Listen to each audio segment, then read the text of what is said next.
Live. Oh! I thought we were live. We're supposed to be live. There we go. We're live. I lied. Hi, everybody. Welcome in to another stream. An Afro afternoon, if you would call it. Normally, I'm doing D&D at this time over on Geeks and Gamers Tabletop, but we didn't have D&D today, so I'm here instead. We're hanging out. We're chilling. My hair looks awful. I didn't pick it out this morning. I just kind of woke up with it. Just let it stay fluffy. Doesn't matter. We're here now. We're in. We're here. We're hanging out. We're chilling. We're living our best life. Welcome in, everybody. Arcasul to start us off over on YouTube says, yo, yo, yo, what we talking about today? We're going to talk about a lot of things today. A lot of things going on right now on the internet. You know, there's some low-hanging, obvious ones we could talk about, but we're going to avoid those in favor of just talking about stuff that I think is more productive and interesting to talk about. Yeah, there's just a lot of like weird stuff happening in the entertainment industry right now. And by weird, I mean a lot of familiar talking points getting brought up by Hollywood themselves. It's kind of weird. Almost like some of us critiquing Hollywood this whole time have been right. Almost like, you know, the writing has been on the wall for a while and they've just been ignoring it, but now here we are. You know? Yeah, we're just going to go around and just talk about whatever comes to mind to talk about anyways. You guys are going to get to listen to me rant and rave and sound like a madman. But what's new, you know, right? What's new? My Creative Arsenal says, salutations, chat. What's going on, My Creative Arsenal? Welcome in. B-Man says 199. Welcome in, B-Man. Good to see you. Brimstone says, today Twitter drama going back and forth with a Ray fan about Disney Star Wars not being canon. Damn. It's like watching Doctor Who or Dr. Wishrespect try to play Metal Gear Solid, but more fun. Damn. Oh, my. Hypnotic already in here. Oh, my God. Hypnotic, what are you doing? What is this, and why am I here? I don't know. I mean, this is Afro Afternoons. I thought about playing Metal Gear Solid, but I said I wanted to talk to you guys. Listen, I can't get through that game without ranting, but if I can focus by getting the rant out now, then I'll circumvent some of the ranting, you know, and we'll do it now, and then I can play the game more later. Maybe. Probably not, though. What's up, everybody? And Minox says, no video. Never mind. Here you are. Yeah, I had to fix it. I forgot to plug in my camera. I have to unplug it for my computer. If I leave it in, it makes my computer not start up. It's weird. Patrick Bowser, welcome in. Glad you're here. Ruin Leon says, sounds like nothing going on. Sounds like you ain't got nothing going on sitting in my chat. Lord Botha says, Mike in midday. Different. Hits a little different, don't it? Josiah says, what are we doing? I don't know. We're chilling. Madman Mike, hey, we're trying. I got some low-hanging for you to talk about. Beardo getting wrecked in Metal Gear last night. We'll come back to that. Frank the Tank says, Mike, did you see the new Sparkling Zero trailer? That shot was fire. The Sparking Zero trailer. I have not. Let's look that up. Type this in here. It's probably not something I can watch without getting copyright struck, but we're going to check it out.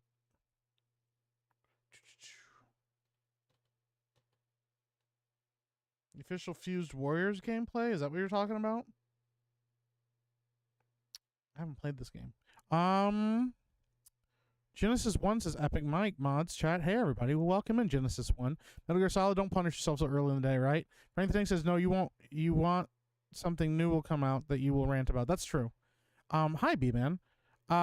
This Bruce says, wait, he got wrecked again. Yeah, he didn't do very good last night. He's still talking a lot of shit, bro. Like, he's like, just give me the money now, it's over and stuff, because he, you know, had the Sasuke sisters show up in his chat again and walking through the game while his entire chat sends him a hint after hint after hint on how to beat bosses and how to win the game. And then he's like, wow, I breezed through that.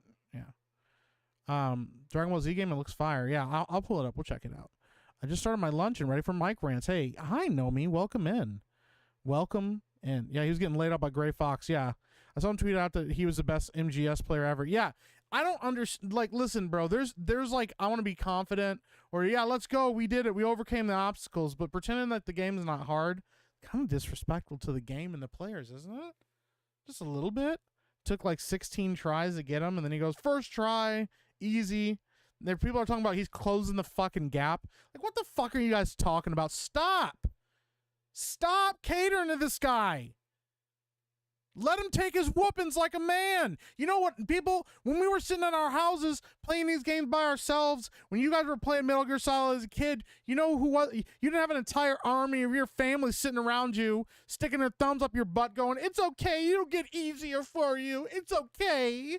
Oh, good job. You're getting better. Oh, you're closing the gap on your older brother who's obviously doing a much better job at the game. Oh, good job. Yeah. Shut the fuck up. Listen, if he sucks at the game, he sucks at the fucking game. Let him figure it the fuck out. It's like you're sitting there playing a game and you can't beat it, so your cousin comes over, takes the control out of your hand, beats all the levels for you, tells you how to do it, and then goes, "Good job, buddy. You're getting better at the game." Shut the fuck up, okay? Damn. I'm already getting heated. Beardo can't get past the first room in Call of Duty Zombies. Damn. I think Sparking Zero is one of the best looking games ever made. I'll have to check it out. He saw us coming over here and talking to you and Jeremy, and he was shaming us. I had to switch to a meme account. That's wild, bro. Beardo can talk when he goes to Metal Gear Solid 3 on Extreme without getting caught. Yo, Meek, what's up, Celluloid Dream? Well, that's the thing. He's going to get to the end, and he's going to say that he's better and did whatever. He kept running in circles around the room. When people told him to stop running, he just stood in one place and was surprised to die. Damn. Tortoise in the hair, though, Mike. Yeah, but this isn't the tortoise. I'm not sprinting towards the end of the game. I'm just playing the fucking game. You know? No, I heard the spirit of Beardo helping me through even though he wasn't born yet, right? Yeah. Sounds like Mike is traumatized. It sounds like Ruined Leon. Never mind. Someone asked me last week to cover the shift for today, regretting saying yes. I very much feel that. You go like, yeah, dude, I got you. And then you go, fuck, day of. Why did I do that to myself? I blame you, Mike. You need to shame him more. I guess so. I guess he didn't learn his lesson. Beardo might actually beat you, Mike. He beat Raven pretty quick and didn't take that long with the ninja. He literally had people helping him play it. He's having people hold his hand and walk him through the fucking game. Like, holy shit. If I had just people telling me, well, just do this, this, and this, you don't even have to try, I probably would cruise through it a lot faster, too. Literally, my chat said, don't fucking help him. Let him figure it out. And then gave me occasional hints. But it doesn't matter because it's not just the timing, it's also the score.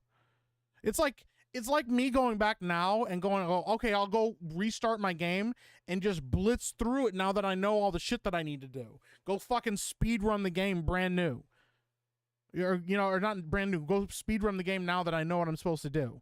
You know, it's like, okay, it'll be significantly easier now that I know what I'm doing. Beardo playing games in story mode and says he's a great gamer. Yeah, it's a thing. Listen, it's all started because of a competition. You know, it's a competition between all of us. You know, that's why we're here. He's saying everyone in the chat was helping. Yeah, he also said I read a game guide, and that's why I'm ahead of him. Yeah, it's pretty wild. It's pretty fucking wild. General Duality says, hail, everyone. Hail. Welcome in, General Duality. Emily Kruger says, happy Thursday. Hey, Emily. Happy Thursday to you as well. Welcome in. I'm glad you're here. Iceman said, I feel some of the ways Epic Mike when I go off about Star Wars and other things. Yeah, well, we're going to talk about Star Wars today, that's for sure. Let's check out this Sparking Zero trailer. What's up, Mike? Welcome in. Mike's at the OG Prima Guide. I fucking wish I did. I could have, listen, I could have cheated, or at least in my head cheated. I could have gone and read a guide and figured out how to beat the game, how to beat all the bosses, and tried to cruise through it and just had to figure out the control scheme. Instead, I went in completely blind, having no idea what was going on, with no help, nobody being there, figuring it all out. MBS is one of my favorite games. People forget how not to play a game guns blazing. Yeah, well, I mean, I'm having fun. Typical Beardo stream, start stream. Talk about nothing for an hour, play game poorly, brag about how good he is nonstop. Yeah. Just popping in to say hi. What's up, Abu Nas? Welcome in. Hope you have a fun stream. I said he's going live on Twitter. I'm working in criminal court today, so I'm having lunch with a few colleagues and court officers. Go easy on Star Wars. I'll do my best, okay? I'm actually in defense of Star Wars. The criticism is more aimed at what I feel like people are now, like what specifically what Kathleen Kennedy said about it as a as a brand. I think we're seeing a lot of these entertainment people now coming out in interviews and trying to like word salad their way around some of the criticisms that they faced and trying to say that they always knew it or they always realized these issues for themselves. No, but it's full well that they didn't, and that was never the case. So Presidente Abu, listen, we love Abu Nas. Good dude. All right, let's check out this Sparking Zero trailer. We got a couple trailers I want to watch first. We're going to watch this. Umbrella Academy also dropped a trailer. And then I want to promote a little video when we get done with that. So let's go check out this Sparking Zero trailer. Let's see what all the fuss is about. Okay. All right. Budokai. Oh yeah? But I'm plenty strong already. You better not cry and complain when I wipe the floor with you. I'm ready, so bring it on. I'm not gonna lose. Can I even win this fight? Yeah! Da da da da da! Ready for this? Here you go! I mean, already the graphics do look pretty fucking good. I haven't played one of these games in a long, long time. Honestly, the only what's up, Space Case? The only Dragon Ball Z games that I remember distinctly playing are the Legacy of Goku games.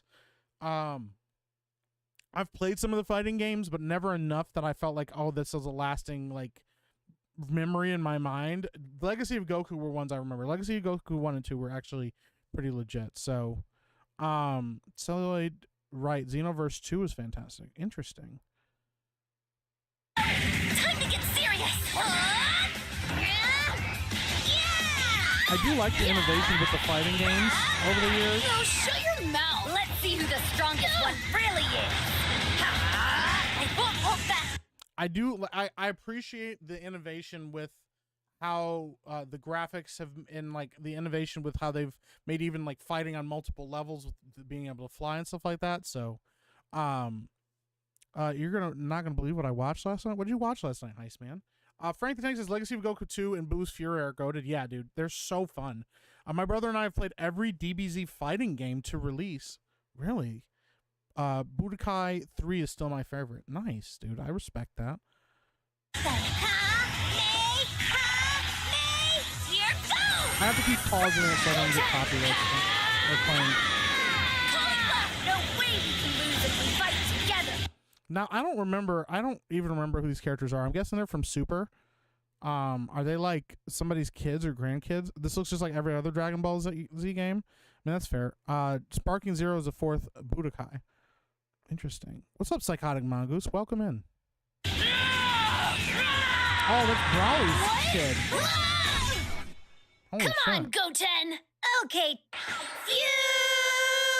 Fusion! Lemming Ball Z is the best Dragon Ball Z game. I have never fucking heard of that game ever in my life.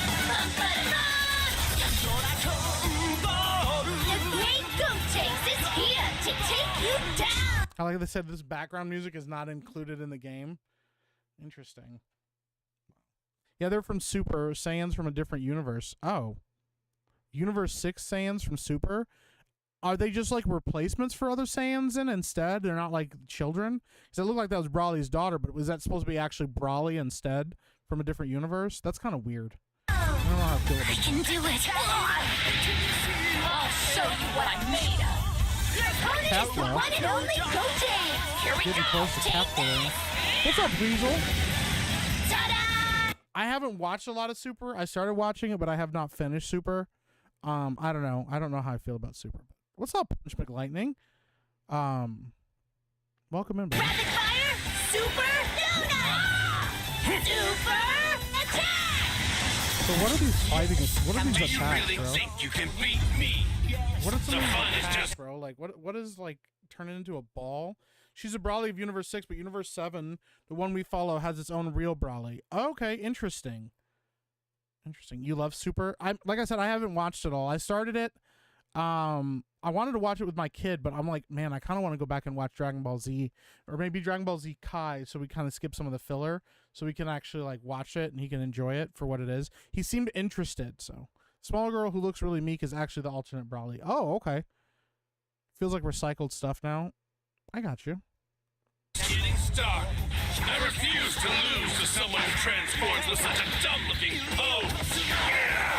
Your use of Is the big thing with this game is the fusion? blasphemous imitation.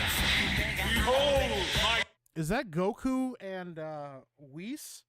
Is that what that's supposed to be? Is Goku and Whis fused? Is the big deal with this game the fusions? Has that not been in other games or anything? Super's had his moment, but it's nothing special. I watched all 4 Mad Max movies, including 3 Mel Gibson ones and the one from 2015. I spent 3 hours watching Doom Part 2. Dude, that's what's up, man. Sounds fucking awesome. Multiverse stuff makes stories boring. I think so, too, to an extent. I don't know much about Dragon Ball World, so I'll just wait around for something interesting.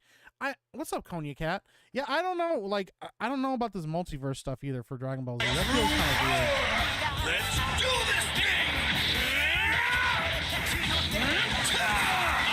So it's just a fusion trailer. The other trailers had other things. Oh, gotcha. It's Goku Black and the Masu other guy. Gotcha.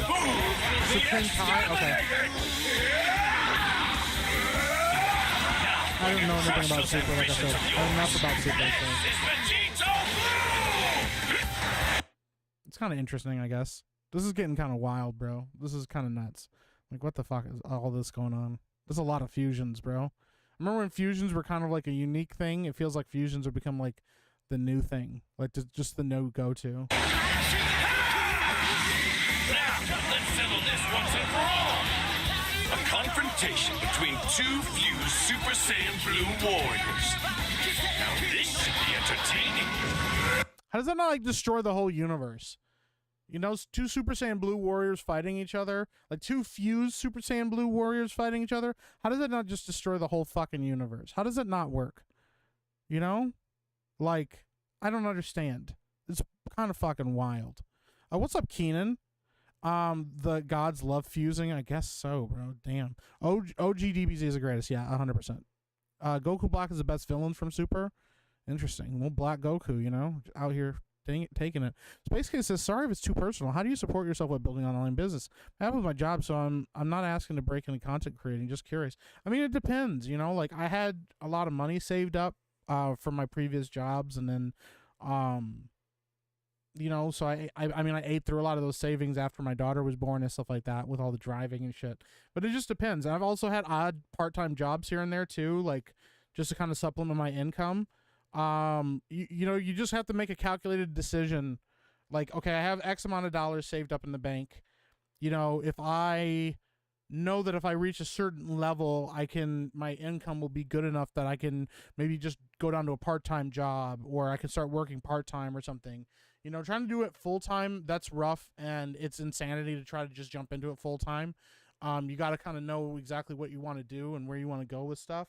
I also, for me specifically, and for some of us, we have the benefit of belonging to bigger communities. And so those communities, you kind of build a smaller fan base within the confines of that community, like being part of Geeks and Gamers, you know, or appearing on Geeks and Gamers Tabletop, or, you know, going on other people's shows and becoming friends with other people, which that's never the goal. I don't become friends with other people so I can steal their followers or, you know, gain their followers, but it's just something that's happened over time with being an internet personality. It's part of the reason I've taken so long with YouTube and stuff. Like, I've done gaming stuff, I've done Kick, I did Twitch for a while. You know, the reason I stopped Twitch, I was not happy with Twitch, but also I stopped because of the stuff of my daughter being born and all of her issues that she had. So when I stopped doing that I took a hit and was like, okay, so I had to get a part-time job, you know, and work, and that kind of helped supplement my income and stuff like that. I wasn't able to work full-time anyways with how much time I was spending working with my daughter, because she kind of requires round-the-clock care. But it was one of those things. So yeah, I mean, you just got to make a calculated risk of like, okay, if I can do this full-time, if I'm working a full-time job, do I have time to set aside for building a streaming, you know, thing? Do I have time to, you know, if you play video games, you go, okay, well, I'll turn my video game time into streaming time. That can make, it doesn't let you decompress like you want to. And that's something you got to remember too, is like playing games and stuff like that. It's not as decompressing playing video games on stream, because you're interacting with chat, you're kind of entertaining people, versus when you're just like playing games and you can just like check out, or you're playing with your friends, you just don't think about it and you're just enjoying yourself, you know? And then you kind of just figure out how to, you know, make the leap from there. So, what's up, Keenan? Welcome in. Don't shoot, he's not black is one of my favorite quotes from Dragon Ball Super. Bro, I seen that clip. That's fucking hilarious. Minor Recoil says the Goku Black Zamasu arc is where Trunks makes his spirit ball / sword, cuts the universe open or some crazy thing like that, right? I fucking know. Dingus, what's up? Says Hail Mike, welcome in, Dingus. What's up, Can Man? How you doing? In the Broly movie, Gogeta and Broly blast a hole through reality. That's fucked up. That's crazy. Congrats on a lot of daughter. You have what little support and time I can offer. Well, I appreciate that, man. That means a lot. I appreciate that a lot. Yeah, this is my second daughter. I already have one. She's a lot older though. This fight will decide which one of us is the strongest. This trailer feels really fucking long. It's 3 minutes. This feels like a really long fucking trailer. I say that as it ends. Well, that's kind of cool. Yeah, I don't know. Like, I haven't played any Dragon Ball Z games in a long time. Maybe that'll be one that I jump into. I don't know. It looks interesting, at least. But once again, too, like, I'd have to catch up on the lore of Super. I don't know enough about it. So, Dragon Ball Super Broly movie is my favorite thing to come out of the Super era. Well, that's rad. All right, we got one more video to watch here, and then we're going to promote a video real quick. So, apparently, they dropped a trailer for Umbrella Academy. I know my initial thought was who fucking cares, but I've watched every season. The biggest thing is like, the biggest thing is like, I mean, I don't know. It's kind of a, I think season 1 was interesting. Season 2 was like kind of fine, but season 3 was kind of a mess. They really got into a lot of like, they got into kind of multiverse stuff, and they got into alternate reality shit, which was really kind of confusing. And it just feels like they really put a lot of emphasis on certain characters that are not nearly as interesting as when the entire group of the Umbrella Academy is together. They also put a ton of emphasis, and it started in season 2, you know, with Elliot / Ellen Page's character. It's like, oh, okay, this character's I don't know, goes back and they go back in time in season 2, and then she's like, oh, I'm staying with this woman, and oh, okay, her husband's a jerk, and so now I'm a lesbian. And you're like, okay, all right, I guess that's whatever. And then in season 3, Ellen transitioned to Elliot, and so then they made Elliot's character transition as well, which is kind of weird to me because as an actor, it's like, why would you? I don't know. I don't know why you would need to shift the gender of another character you're playing because you're pretending to be something. I don't know, whatever. Fuck it. I don't fucking understand. But whatever. They made that choice. They put a lot of emphasis on that. Not an emphasis in the beginning, but they put a lot of emphasis on that character, and that character Vanya going through like, and who's now Victor, and their family being like, we love you and we care about you and we affirm you and stuff. And I'm like, the family's kind of already been like really dysfunctional and kind of shitty to each other. So I just don't understand, but whatever. Season 3 was not very good. The They Them Academy, I don't know, the Rainbow Umbrella Academy. So yeah, we're gonna check this out. I don't know, we're gonna find out when it comes out. We're gonna watch it right now and see. So this is the final season of Umbrella Academy. Our world is changing. Has changed. There are some among us gifted with abilities far beyond the ordinary. All right, so it looks like we run into a big time jump. I don't remember what even happened at the end of season 3. I swear there was like some kind of weird apocalypse shit that happened, and I think they managed to stop it from happening, but it kind of fucked up their timeline or some shit. I don't know. It was weird. Sorry, I'm like, what are we talking about? Hey, what's up, Turd Ferguson? We're talking about the Umbrella Academy right now. We're talking about a lot of things today, so yeah, I'm not watching this after all the page nonsense. Yeah, it was season 3 was just a mess in general. The storyline's kind of all over the place. I have adopted 6 such children. Okay, so Luther's going back into space. I give you the inaugural class of the Umbrella Academy. And No. smile. No. So they're all back together as a family. It looks like the world didn't end, which is interesting. And then I think that's what's his name's wife. Diego's wife or girlfriend or whatever. Yeah. They had a kid together, which was kind of confusing. Season 1 was great. Yeah, I really, really, really liked season 1. The ghost dude is alive, yeah. Because Ben died, obviously, in season 1. He was already dead. But I think Klaus brought him back in like season 3 or something from the alternate reality. Umbrella Academy should be researched by scientists who investigate the massive drop of the ball of a TV show. I fucking agree, bro. Yeah, anything after season 1 is trash. I very much agree with that. Yeah.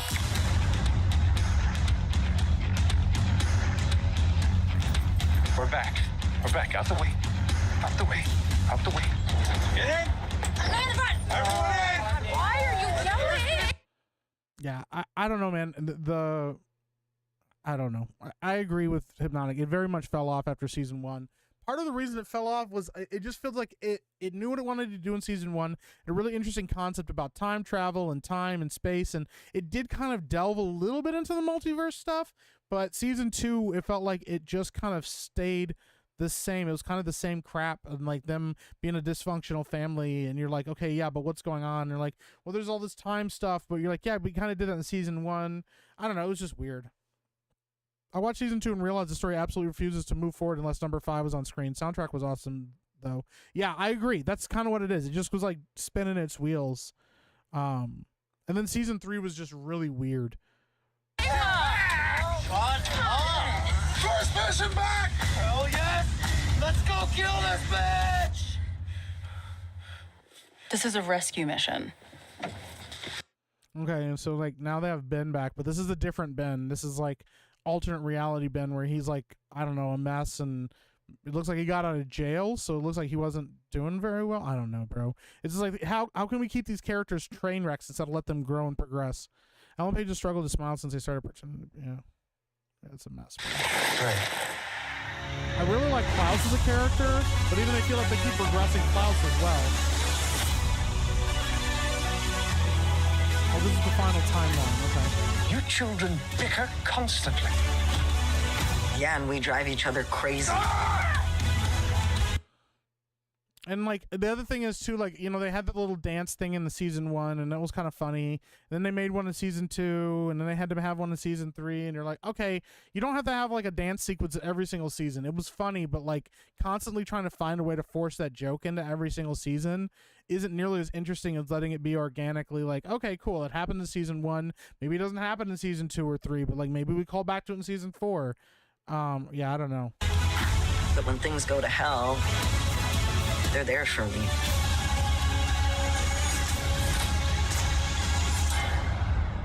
God, we're a bunch of losers. The other thing is like there's a couple interesting things, dynamics in this show that they really kind of miss on. Their dad is one of the most interesting characters in the show. Like the fact that their dad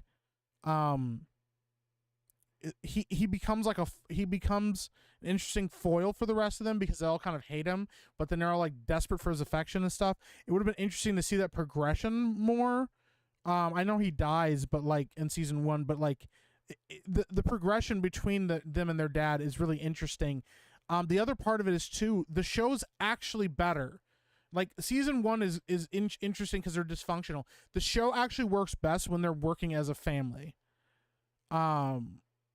Lord Botha says, and I was actually thought that, yeah, I thought about that too. For anyone who cries homophobia, Klaus was the most interesting character who's been through the most, but they won't allow to change it all. Yeah, like Klaus was a really interesting character in season 1. That's the thing. They kind of halted all of their growth from season 1, and they've just kind of been floating ever since from season 2 to season 3. But they're most interesting when they're working together as a family.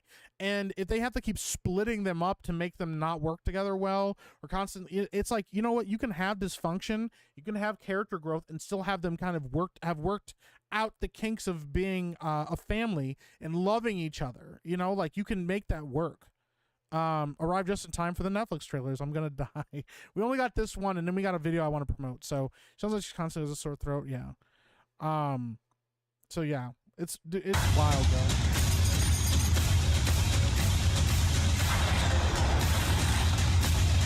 It does look like they're kind of going all out for this season.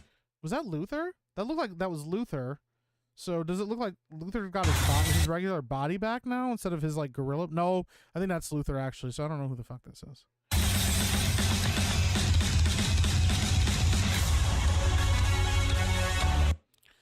So yeah, I don't know.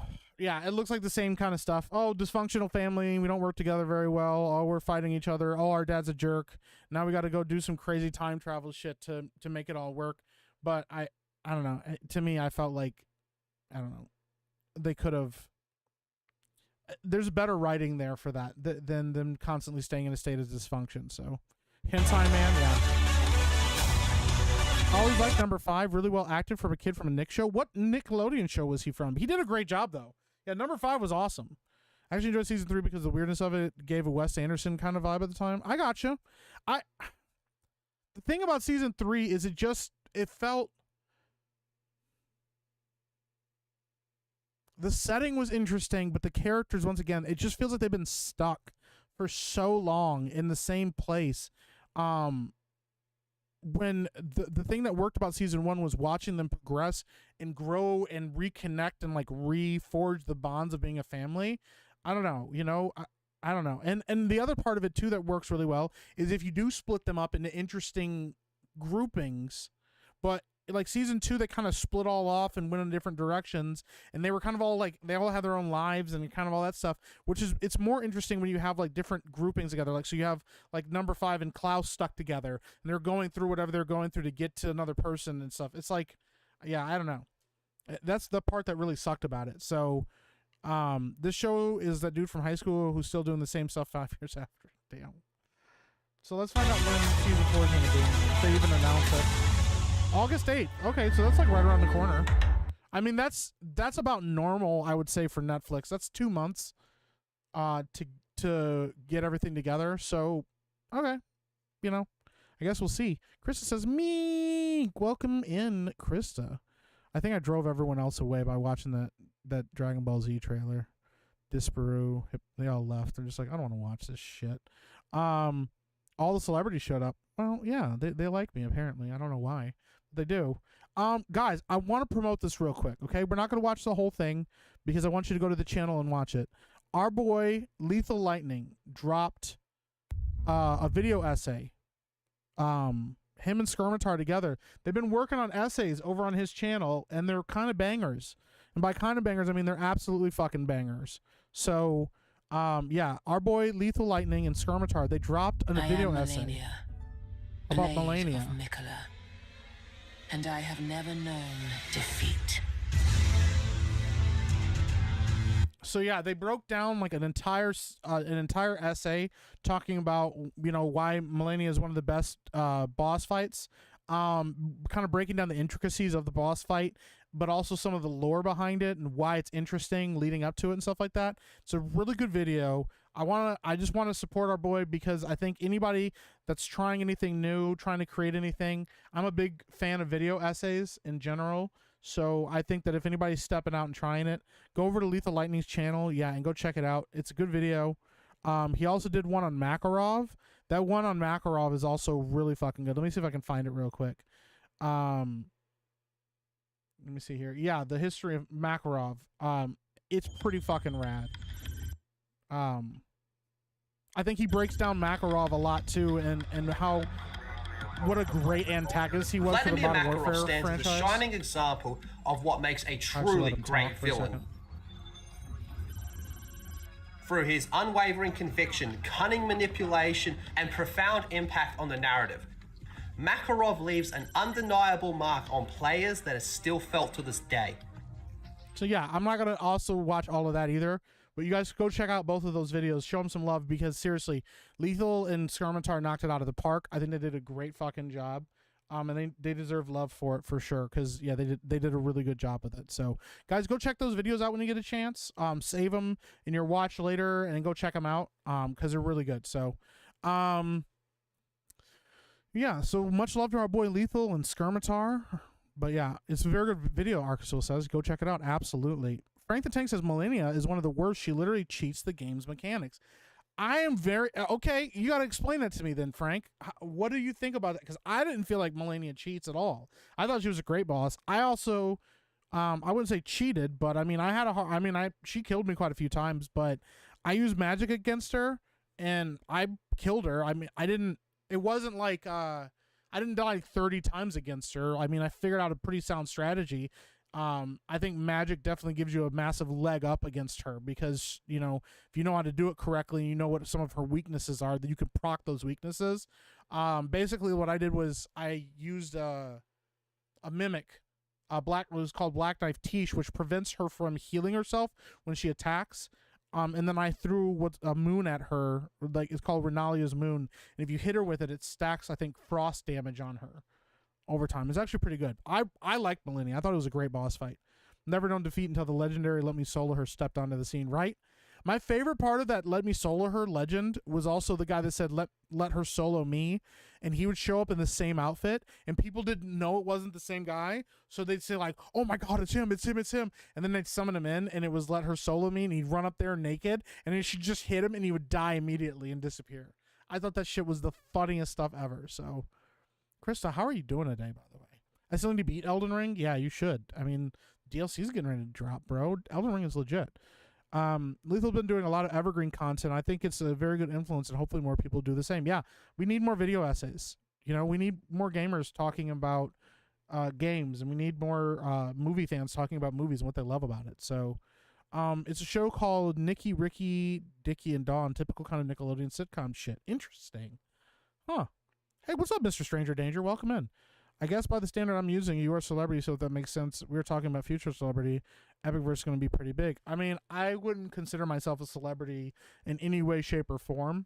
I'm an internet personality, and I have some people that like to listen to me, which I very much appreciate. Yeah, I don't know that I would ever consider myself an internet celebrity. Yeah, that's I feel like that's going a little far, personally. Oh my God, I didn't even upload a thumbnail for this. I just realized I didn't even upload a good ass thumbnail for this video. It's just sitting there on the fucking boring ass, like regular ass looking, my little like thing. Hold on, let me upload a thumbnail for this video. I knew I forgot some shit. I was rushing. Everybody's rushing. Let me see this.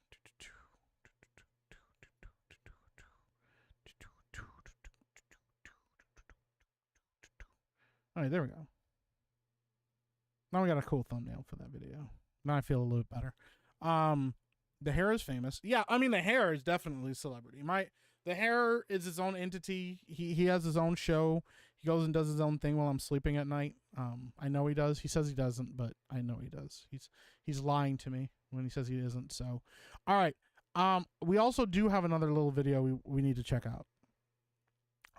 We know there's a movie coming out for Marvel that Marvel's really hedging their bets on. We got Deadpool and Wolverine coming out. I know Marvel's really excited about it. One of the things that came out that Ryan Reynolds announced was that they wanted to do kind of special promotion for this movie, kind of in line with what Dune did. I'm not going to spoil it yet for you. We're just going to play it, and you guys can tell me what you guys think about this. He just dropped this today.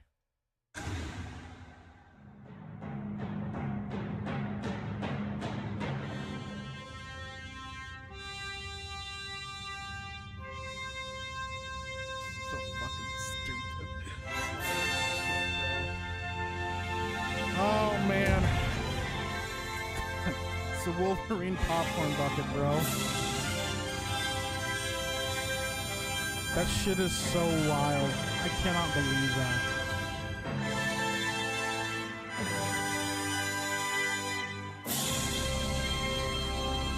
Bro, no way.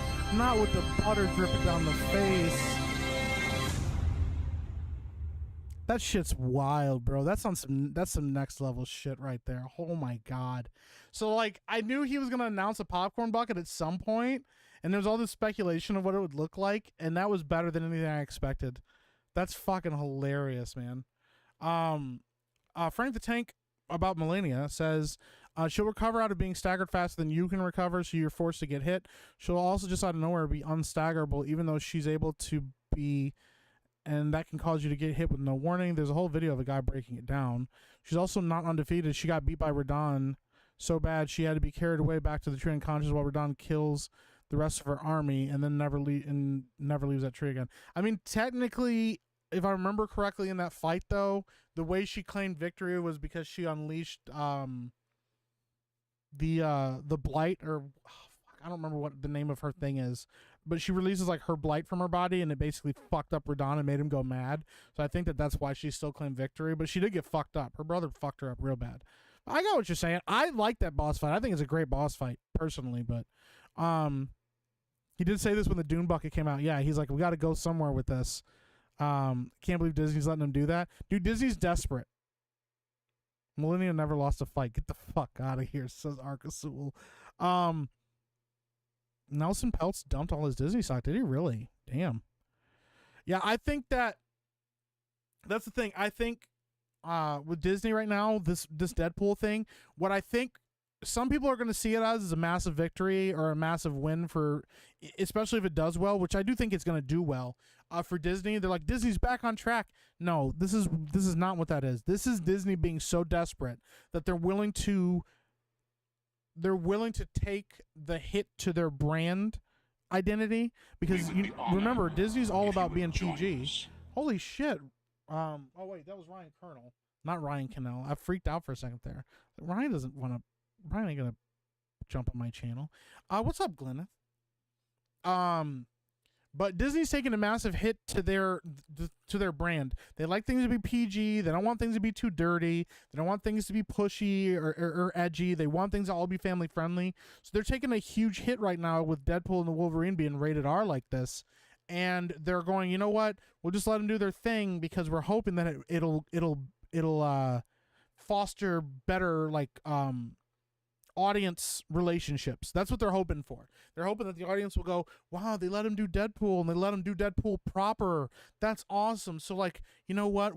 I'll forgive Disney, and some people will. Some of us, a lot of us kind of know what's happening, but some people will, especially casual audience members who haven't really been interested in the MCU or kind of fell out in love with the MCU or said, I'll wait till it comes to streaming. They're going to go see Deadpool and Wolverine. They're going to have a good time.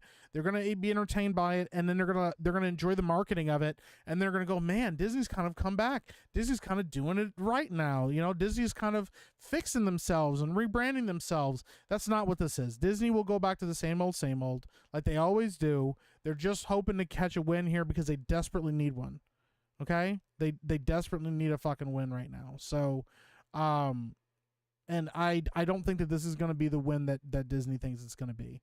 And I hope that they get called out for it, honestly, because I think that it's, I think that they've been shitting on their fan base far too long for them to get grace from one decent movie. So, that butter is a money shot, though, bro. It's so good. She unleashed the outer god, and Radon is still there fighting, and she's not there. He won the fight. Milkman says she lost, bro. I'm enjoying the argument. So, only Marvel movie I've ever been marginally interested in since Spider-Man: No Way Home. It kind of sucked bringing Hugh Jackman back since it kind of undercuts the great cultural significance of Logan. I agree, but you know when that truckload of cash shows up and dumps in your driveway, what are you gonna do?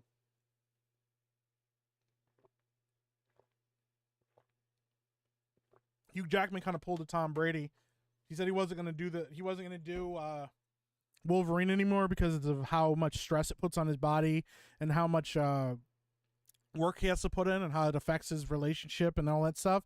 And then he did one more, and look at that. Now he's getting a divorce. And Tom Brady was like, yo, that was my last run. And he came back, and then he got, it's kind of a fucking mess, bro. I just got back from the store, and here you are. Here I am. Yeah. We're hanging out. Disney does own 20th Century Fox. It's true. Hey, my creative artist says, gotta go later, Mike. Bye, chat. Ruin Leon says midlife crisis. If you're talking about for Disney, yeah, definitely. Mike is peak Metal Gear. Peak meat Metal Gear. Damn, I don't know if I could say that 5 times fast. Deadpool 3 is going to make a lot of money, but that would be regardless, not Disney, not because of Disney. Regardless of Disney, not because of Disney, yeah. It's going to take more than 1 or 2 good movies. They're going to put out good movies for a year or two. Well, that's for some of the more hardcore audience. Casual audience members, they're not going to care. The casual audience members are going to go, oh, cool. I like that last one. I'll go back. I'll go see another one, you know. I love Marvel Comics, but the shit needs like a 5-year break and a major shake in leadership. That's never going to happen, though, unfortunately. Speaking of Disney and leadership, so I did want to talk about this. I know other people have talked about it. I don't give a fuck. I haven't been able to talk about shit and rant about shit like I wanted to, and I needed it. I need a good rant. I need to get it out of my system. Kathleen Kennedy Says a lot of women in Star Wars struggle with fan attacks because of the fan base being so male dominated. I thought this was a really interesting article, so we're going to read a little bit of it right here. In the new interview with the New York Times for upcoming Star Wars series The Acolyte, Lucasfilm President Kathleen Kennedy says she is aware that women in the space franchise are often attacked online more than men because of the fan base being so male-dominated. Female stars Daisy Ridley, Kelly Marie Tran certainly face online harassment from toxic fans, blah, blah, blah, the typical stuff.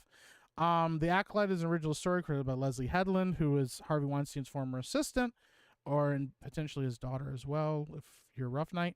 As reported by the Times, a loud primordial part of the Star Wars fandom has pushed back in predictable fashion against the show. Why are there so many women, girls, and minority characters increasingly dominating the ranks of Jedi? Reads a comment, the Acolyte trailer, with others expressing a similar worldview. Some trolls have nicknamed Headland's series the Wokealite. Ugh. My belief is that storytelling does need to be representative of all people, Kathleen Kennedy told the publication about her support for Headland's Acolyte. That's an easy decision for me. Operating within these giant franchises now with social media and the level of expectation, it's terrifying, Kennedy continued. I think Leslie has struggled a little bit with it. I think a lot of women who step into Star Wars struggle with this a bit more. Because of the fan base being so male-dominated, they sometimes get attacked in ways that can be quite personal. Headland has already started to limit her exposure to online chatter about the show to block out any of the toxic fans. The show hasn't even debuted on Disney Plus yet. As a fan myself, I know how frustrating some Star Wars telling is in the past has been. I felt it myself, she said. I stand by my empathy for Star Wars fans, but I want to be clear, anyone who engages in bigotry, racism, or hate speech, I don't consider a fan. So, I don't know. There's a lot of really interesting stuff in, like, this conversation. There's, like, you know, obviously this is framed in an interesting way because, like, they say a loud primordial part of the Star Wars fandom, but the point was that Kathleen Kennedy made is that it's male dominated. Like, she's talking about the demographics of the franchise. They know what the demographics of these franchises are. They see this stuff. They have entire marketing teams that break down demographics. Who is buying our stuff? Who is talking about our stuff? Who is interested in our stuff? Who's critiquing our stuff? What is the attitude behind the critiques? What is all this stuff going on? And the issue here is that there's been a massive push to engage the female part of the Star Wars fan base, and the argument has been in favor of representation. Well, we need representation. We saw it in this article here. You know, storytelling needs to be representative of all people. So that implies that Star Wars hasn't always been representative of all people. And if you look at it that way, then you would frame it like, well, you know, Luke Skywalker was a white, straight, cis male or whatever. But the argument being made there is that women haven't had a chance to, I don't know, be a fan of anybody within Star Wars or been able to enjoy Star Wars because they haven't been represented, which we know isn't the case. Because there are major female characters in Star Wars. There always have been. In fact, George Lucas's plan going forward with Star Wars was to have Leia be the main character after Luke became a Jedi. And there was a whole storyline written about surrounded Leia and her relationship to the Republic and her relationship to Luke and to the Force and all of that stuff.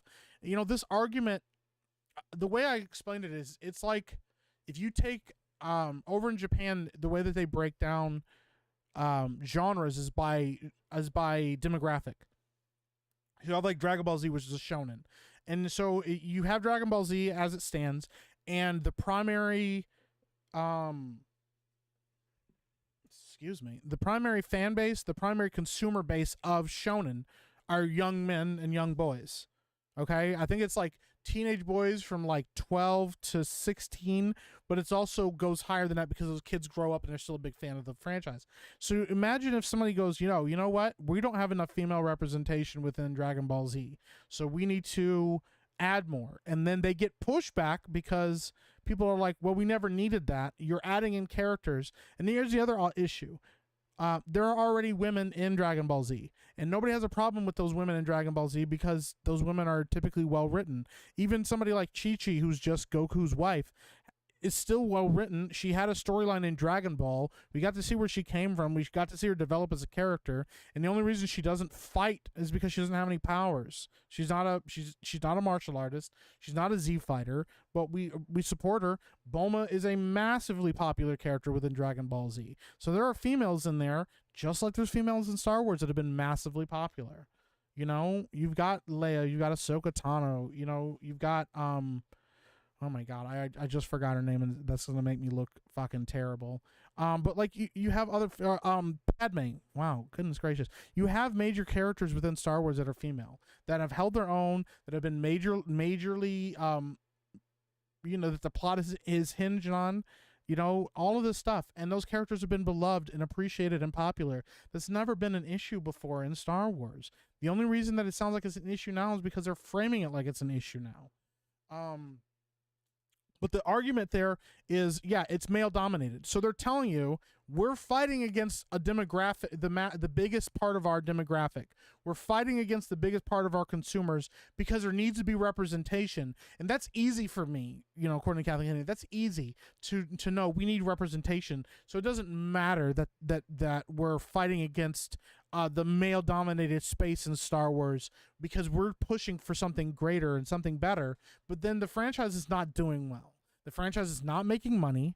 The response to a lot of these projects immediately is negative because nobody trusts Star Wars. And then they try to frame it like, well, it's because they don't like women. It's like, no, that's not it at all. They're like, oh, well, they're just hating to hate. They're just going out of their way to hate on these franchises and hate on these products. It's like, no, it's because you've lost faith in the audience and they don't trust you. Anytime anything decent comes out, everybody's hesitant. You know, they were hesitant and critical when you had the one with Diego Luna come out. You know, the most popular Star Wars show that nobody's watched, Cassian or Andor or whatever. You know, like, but people liked Andor. There was a lot of praise for Andor. People said it was really good. They thought it was a really interesting take on Star Wars. You know, so there's evidence of people liking things within your brand. But for the most part, it's because you're constantly pushing this narrative that you need more representation, that you need all of this stuff, and everybody can smell that that's really where the stories are what the stories are based on. There's no depth to these characters. There's no depth to Rey as a character. She's an orphan that we don't know anything about, and we don't find out anything about her until the third movie when you find out she's like Palpatine's granddaughter, and you're like, okay, what? That was it? That was your big fucking twist? Like, it seems like you kind of waited until the third movie to finally fucking talk about that when you could have been seeding that throughout. Okay, we found out that Luke was Vader's son in the second movie, you know? So that's really the bigger issue here, is that people are pushing back on the fact that the writing has not been good, the storylines are not interesting, and we feel like it's all being sacrificed in favor of the idea of representation. And the pushback against that is, well, it's just a male-dominated fan base or franchise, and they're just pushing back against this because they don't like women or minorities. And I'm like, what are you talking about? There are critical people. There are women that are critical of the current state of Star Wars. In your franchise, there are minorities that are critical of your current state of Star Wars. And there have been minorities and women in Star Wars since the very beginning. So, it's just one of those things. But I think it's interesting because it's to me, it's indicative that they're seeing the cracks in their arguments, and so they're trying to frame them in a different way. They're trying to say, well, yes, there are men, but we also have to have representation for other people in the franchise. And it's like, nobody's ever said that we can't have anything other than men in the franchise. Nobody's ever made that argument. You guys have made that argument because that's how you see everything. So it's kind of a mess. Let me see here. What happened to Secrets of Frostbane last week and this week? See, right, that you guys are off till mid-June. Yeah, what's up, Joe Knows? So yeah, what happened was last week, Rudai had a thing come up, and he had to go to town, so he wasn't home. And he's out of town now too because they're getting ready to prep for Dallas. So we probably won't be back until mid-June when the Dallas meetup is over, because he's not gonna be able to run an entire stream with all of us in different places, all calling into a one place. While he's also in Dallas. It's just not possible for him. So yeah, we'll probably pick back up mid-June. So I think we're off next week, and I think we're off the week after that, because the week after that I think is the Dallas meetup, and then I think we're back the week after the Dallas meetup is when we're coming back. So yeah, it's a big break, unfortunately, especially when we're so close to the end. And I know that wasn't expected for him. I know that what he wanted to do was finish up that game so that I could have started my werewolf game, and I would be running my werewolf game right now, but the chaos of the game, it just kind of didn't work out that way. So maybe they shouldn't call their fans toxic. I agree with you. Mohawk, Afro man is shoulder shoulder than I thought he would be. You mean shorter than you thought I would be? I'm not short. I'm kind of short. I'm 5'10", so male dominated, female dominated, same old, right? Time to go back to playing Ghost of Tsushima for the 5th time. See you all later. Thank you so much, Thanatos144. I appreciate you, bro. Turd Ferguson says, I never got this. Star Wars is one of the most popular franchises of all time. Doesn't need to branch out to a greater audience. It already has it. It always has been, yeah. Faith Thomas says, that's why, as an African-American female, I'm taking things in my own hands to start my own comic. Well, hell yeah, Faith Thomas. That's fucking rad. Why don't you give us, like, do you have, I don't know if you have an elevator pitch or like a brief like log line, but if you do have a log line or like a brief like little summary of what your story is, drop it in the chat. Let people hear about it. That's what's up, Faith Thomas. Going out and creating is the answer. If you don't like what's happening, you know, and you are creative, because not everybody's a creative, okay? I'm not saying that everybody should go write a comic book or try to make a movie or whatever, but if you don't like it and you are creative and you go, I do have ideas and story ideas, and maybe at one point I wanted to make a Star Wars movie, or at one point I wanted to do this or do that, you know what? This is a good time to go out and start writing. Get yourself prepped and ready, okay? That's how you do it, man. Chi-Chi would solo beer as straight blitzes. I respect it. All it does is water down and further divide the fan base. So if anything, it makes it worse. Yeah.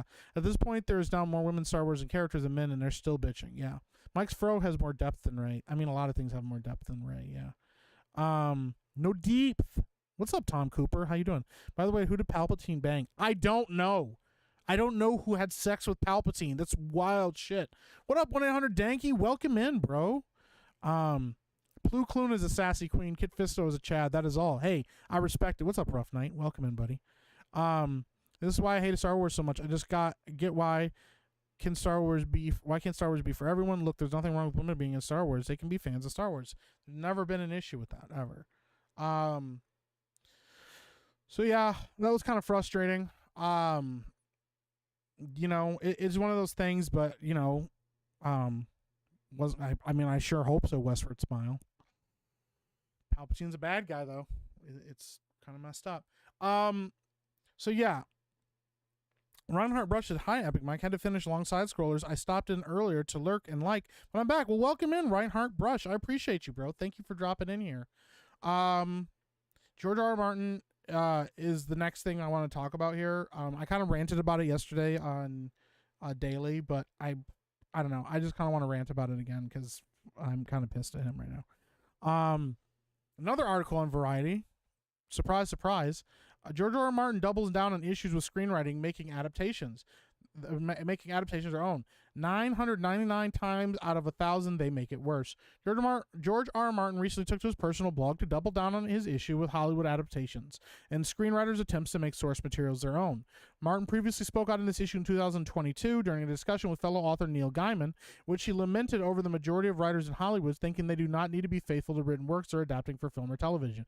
Which is funny because Neil Gaiman has taken a lot of shots at his own fan base for his work not being adapted correctly, and him being like, just let it go, it's fine, I don't mind it, you know. Very little has changed since Martin now wrote on his blog. If anything, things have gotten worse. Everywhere you look, there are more screenwriters and producers eager to take great stories and make them their own. It does not seem to matter whether the source material is written by Stan Lee, Charles Dickens, Ian Fleming, Ronald Dahl, Ursula K. Le Guin, George J.R.R. Tolkien, Mark Twain, Raymond Chandler, Jane Austen, or, well, anyone. No matter how major a writer it is, no matter how great the book, there always seems to be someone on hand who thinks that he can do better, eager to take the story and improve on it, Martin added. The book is the book. The film is the film, they will tell you, as if they were saying something profound. Then they make the story their own. They never make it better, though. 999 times out of 1,000, they make it worse. Martin, however, said that once in a while we do get a really good adaptation of a really good book. When that happens, it deserves applause, such as the case with FX's recent adaptation of Shogun, which is currently viewed as a frontrunner for the Emmy drama series. Nobody gives a fuck about Emmys, but yeah, I've heard Shogun's really good. I was dubious when I first heard they were making another version of the Clavel novel, Martin wrote. It had been a long time, a long, long, long time. But I read the book when it first came out in the late 70s and was mightily impressed. The 1980 miniseries starring Richard Chamberlain as the Anjin was a landmark of long-form television, right up with Roots. Why do it over again when that version was so good? I'm glad they did, though, he continued. The new Shogun is superb. I think the author would have been pleased. Both old and new screenwriters did honor to the source material, gave us terrific adaptations, resisting the impulse to make it their own. So I think it's just funny because, as we pointed out, he has fought against and called his own fan base toxic for criticizing him for, one, how long it's taken him to write his own story, two, the treatment of his story in Game of Thrones. You know, it's one of those things.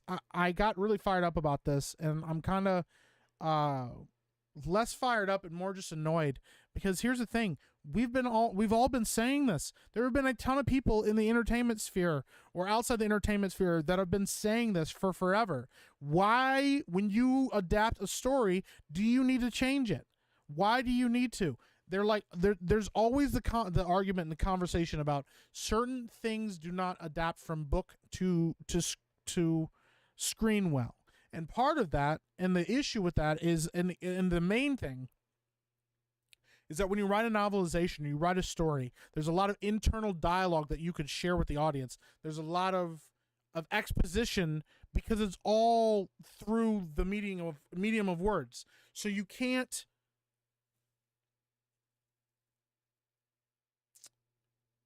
So when you describe a scene in a book, you can talk about the way everything looks in the scene. You can talk about the way everything is expressed in the scene. You can talk about the characters talking to each other, but the internal dialogue of a character, you can't really share on screen unless you have voiceovers, which that can be really, really, really shitty too. You know, you don't always want to do that. Like, you know, sometimes it's necessary to get certain ideas across or to push a certain exposition. But also exposition is really difficult in film, because film is, the biggest rule of film is show don't tell. It's a visual medium. You need to be able to show things, not tell things. It can be really difficult to thread that needle of, you need certain information, that the audience needs certain information. And if certain concepts are only being expressed through exposition, through internal dialogue, internal thought, or even the third person view of the author who's telling you, hey, there are things in this scene that most other people wouldn't, that the characters don't know about, but you now know about it. You know, and there's some ways to do that really well. Some ways are very difficult, and that's sometimes where the difficulty of adaptation comes from. So not everything will be perfect. Not everything will be a one-for-one. You also have time constraints. You know, even if you do a mini series, you only have, you know, sometimes 60 minutes to do an episode of something. Even if you have 10 episodes and you have enough time to get through all the source material of a book, it's about, how can I adapt all of it? How can I make it interesting? How can I make it all flow together, knowing that I have to break it up into chunks? You know, I can't just make a 10-hour movie. You know, now you can shoot something that plays like a 10-hour movie, but here's the thing too, when you're making television and you're making a mini-series that people don't think about sometimes when they go, just adapt it one for one, is when you get to the end of the first episode of or when you get to the end of an episode of a show, you have to then, whatever the storyline is, it has to be interesting enough for you to turn on the next episode. You can't just watch a show. Nobody wants to watch a show and get to the you get to the pilot episode and nothing happens and it's kind of slow and you're going, okay, what's going on here? Like, some people will give you a second episode.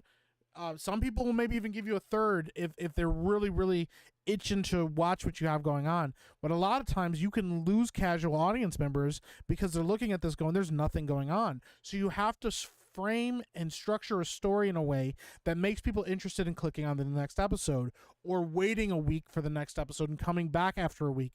That's another hard part too, if you only release it in weekly installments. If you do what Netflix does, you can binge it all. You can just go right one after the other, after the other, after the other. And the issue run into is maybe somebody will wait to start it before they binge it. The other issue is, if you release it weekly, you have to make people interested enough in whatever they've just watched to think about it for an entire week and come back to you again the next week to watch your thing. That is difficult with adaptations, especially stories that are slow and take time to build and take time to set up things so that they can pay off down the road. But the thing is, that's not what's happening.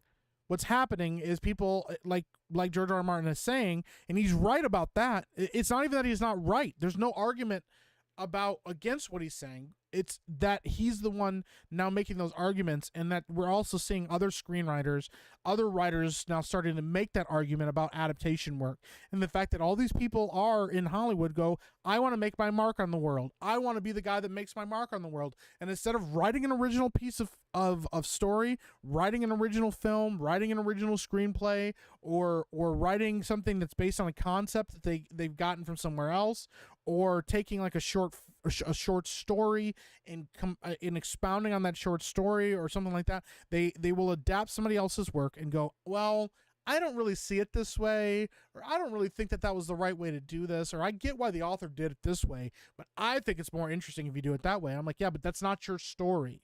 Okay, you got the rights to that story. That doesn't mean that's not your story to adapt and change the concept and the themes of. It's part of the reason why Rings of Power didn't work, because Rings of Power is taking ideas and concepts that they had from the appendices and going, cool, all right, we'll apply it here and we'll apply it there, and you know, hey, I know these characters don't really exist in this timeline, but we'll push them into this timeline because it's interesting. Or, well, we have to make modern audiences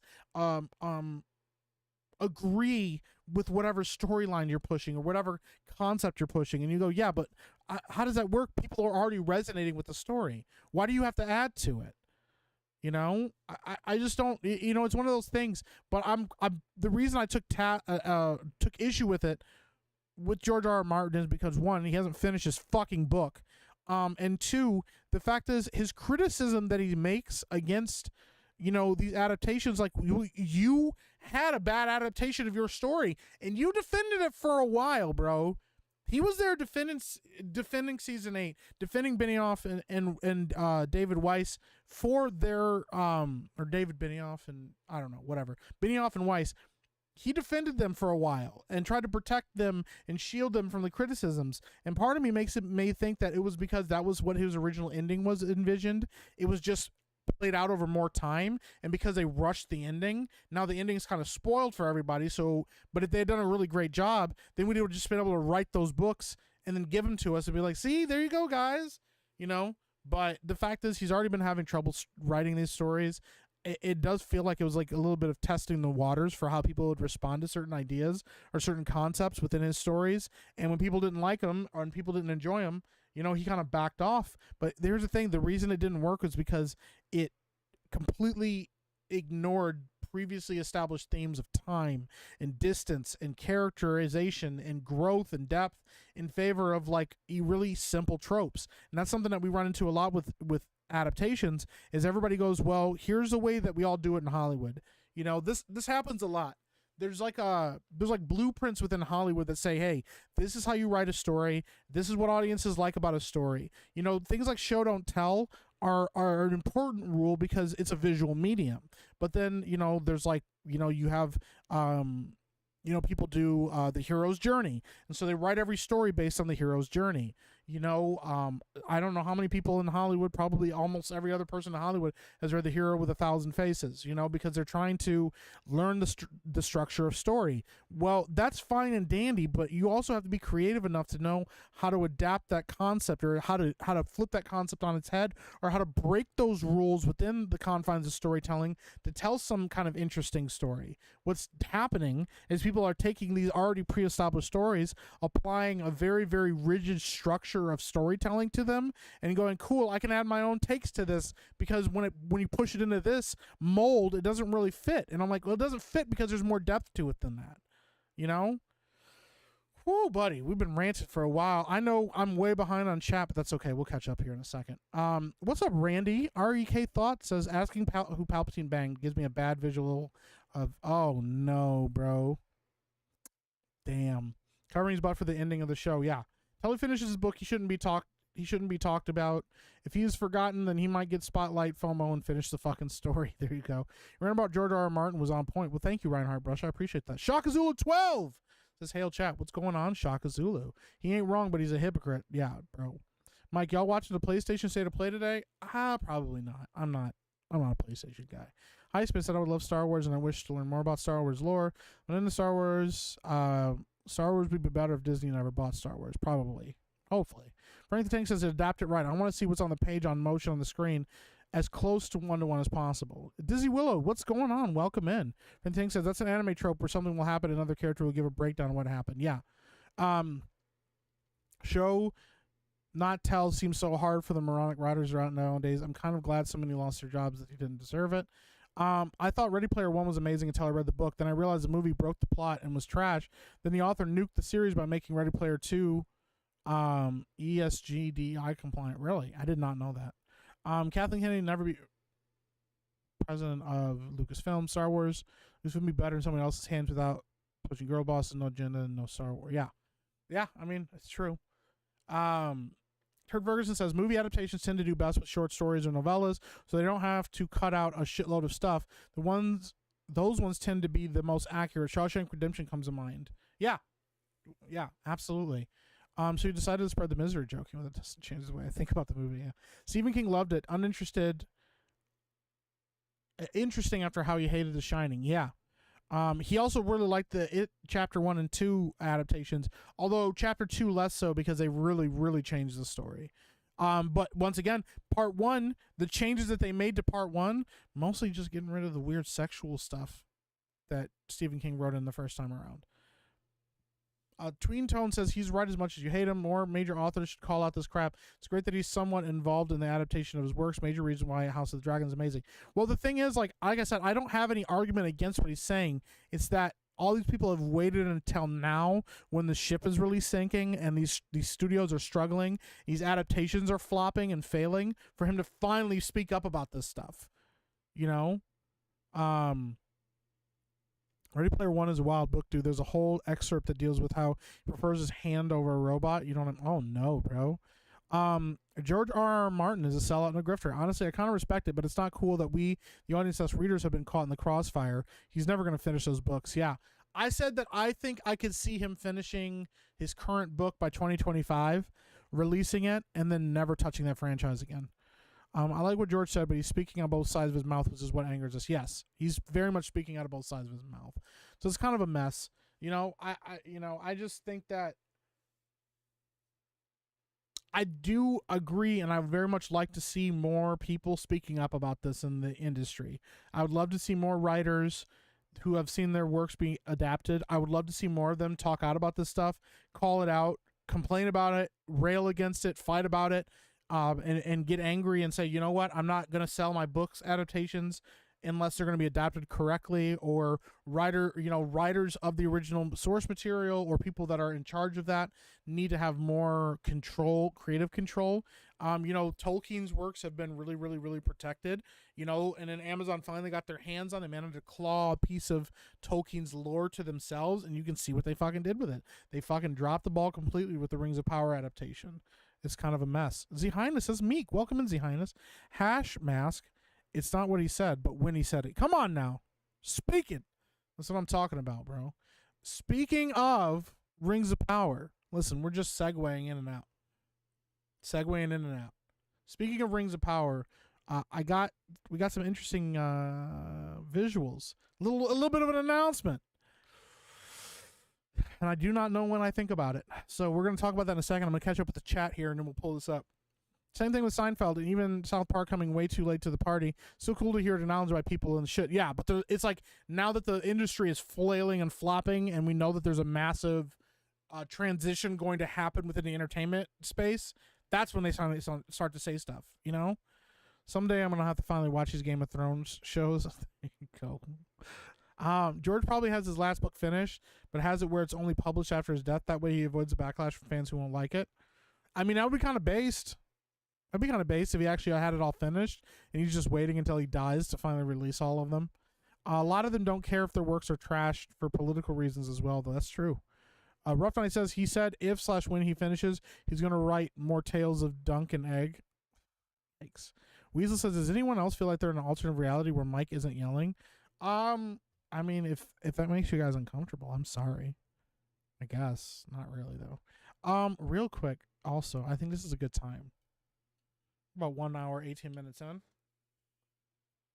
I think it's time for a quick plug. Okay? Let's do a quick plug here. All right? You know what? You guys want me to get fired up, I'll figure out something to get fired up with. Hey everybody, welcome in.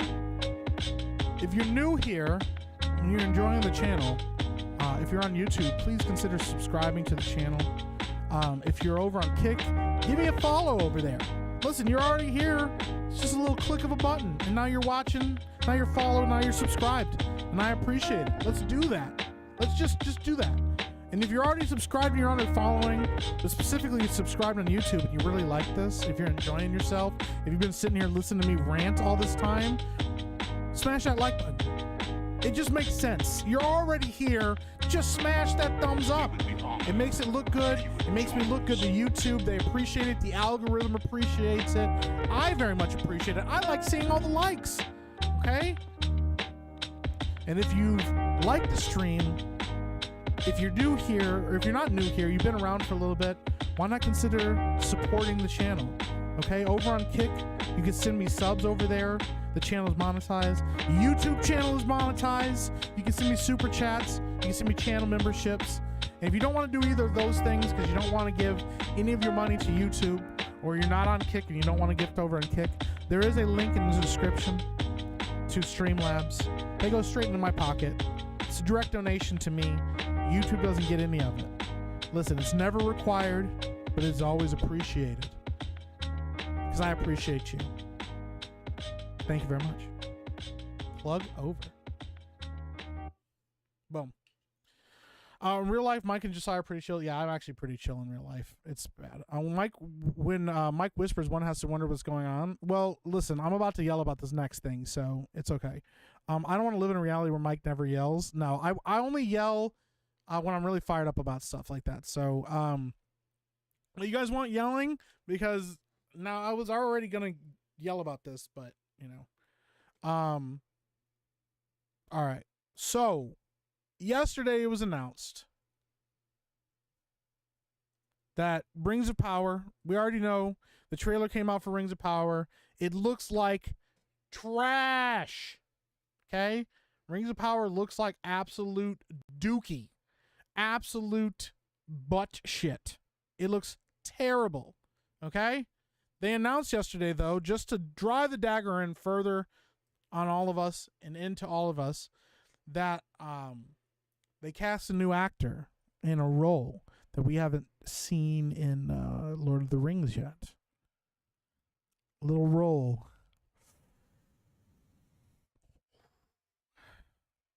They cast Tom fucking Bombadil. Tom fucking Bombadil. What the fuck are they doing over at the Rings of Power? They just fucking threw Tom Bombadil into this shit and pretended like he was fine. What the fuck? And listen, they cast Rory Kinnear. I like Rory Kinnear as an actor. The things I've seen him in, I think he's good. I think he does a solid job at whatever he's into. But what the fuck are they doing? What is this?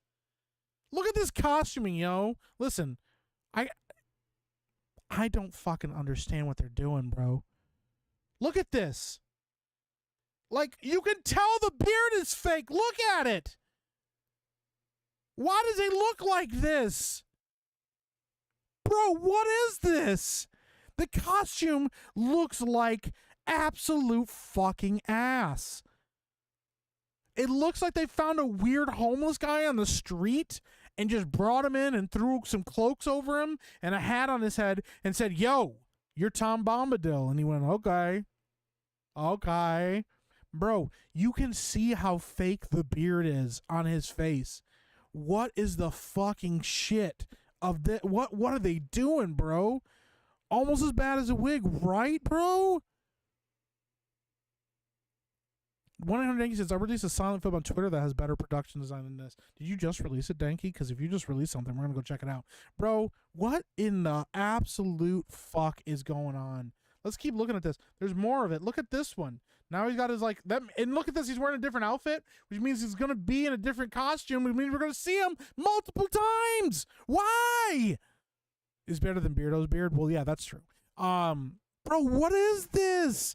And here's the stranger, the not Gandalf character, hanging out with fucking Tom Bombadil. But fucking why? Now, if you don't know who Tom Bombadil is, if you're new to Lord of the Rings, or you're a casual observer of Lord of the Rings, or you've only watched the movies, Tom Bombadil is a character that appears in Fellowship of the Ring, the book.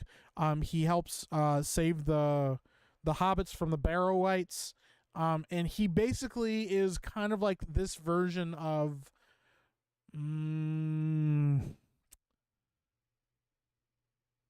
for Marvel characters, he's kind of like a version of the Watcher.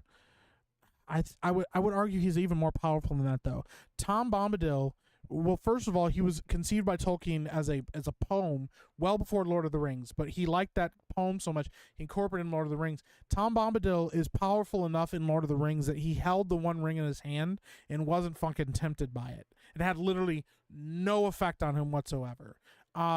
In some interpretations of who he is, some people call him the antithesis of Sauron, that he has no desire for power or need for it, but himself is incredibly powerful. Tom Bombadil is a badass fucking character within the context of Lord of the Rings. And they took him. Tom is essentially the most powerful being alive in Middle-earth. He is absolutely up there, bro. He made the ring invisible. Yeah. Bro, Tom Bombadil is a fucking badass. And this is what they came up with. This is their best idea for Tom Bombadil. Yo. And there's more. Look, there's another fucking version of him. They said, yo, this is Tom Bombadil's summer home. You know what this looks like? This looks like he's auditioning to play Jesus in another film. Bro, it looks like he's over in Jerusalem right now. But this is supposed to be his summer home where he has lemon trees and shit growing everywhere and fucking bumblebee houses because he lives. This is his fucking summer home. What the fuck is going on, bro? And look at this fucking look at these fucking boots, bro. Look at this nigga's boots, bro. Look at him. Bro, what are those? What are those? Bro, that doesn't even fit his description, right? The closest they got is this picture right here. But even this one looks like shit. What the fuck is this? What are they doing, bro? I'm afraid they're going to try to do a musical episode. They probably will. Where's his coat? Probably in the shitter. Probably in the shitter, Kenzo. God damn, bro. It's almost as bad as Beardo's Metal Gear Solid gameplay. Almost. Oh my God, bro. Look for the music or for the musical number. Yeah, bro. It's so fucking wild. Bro, we should do an experiment. One of these days you need to come out in a blonde wig to see if people recognize you. That's actually not a bad idea. I'll put all my hair down, I'll put the little hairnet on thing, and I'll put on a blonde wig and see what people think, yeah. It's going to be the Glee episode. I swear to God, bro, they better not fucking do this. We need you to shave so we can give you fake facial hair. Production, right? Bet his boots will be shit too. Bro, you called it. His boots are fucking awful. Costume from a thrift store. Bro, a thrift store costume would be better than this. It's a Beardo silent film. Yes? Okay, we got to pull that up real quick. Bro, it's so fucking bad. This looks like shit. DeBeast says, aloha and blessings, everyone. What's going on, DeBeast? Welcome in. It looks like Nick Offerman in Medieval Times. Yeah, or not Offerman. I know what you meant. Bro, where's the budget for the show going to? Into the pockets of Amazon because they're money laundering. In Minecraft, of course. It looks okay, yeah.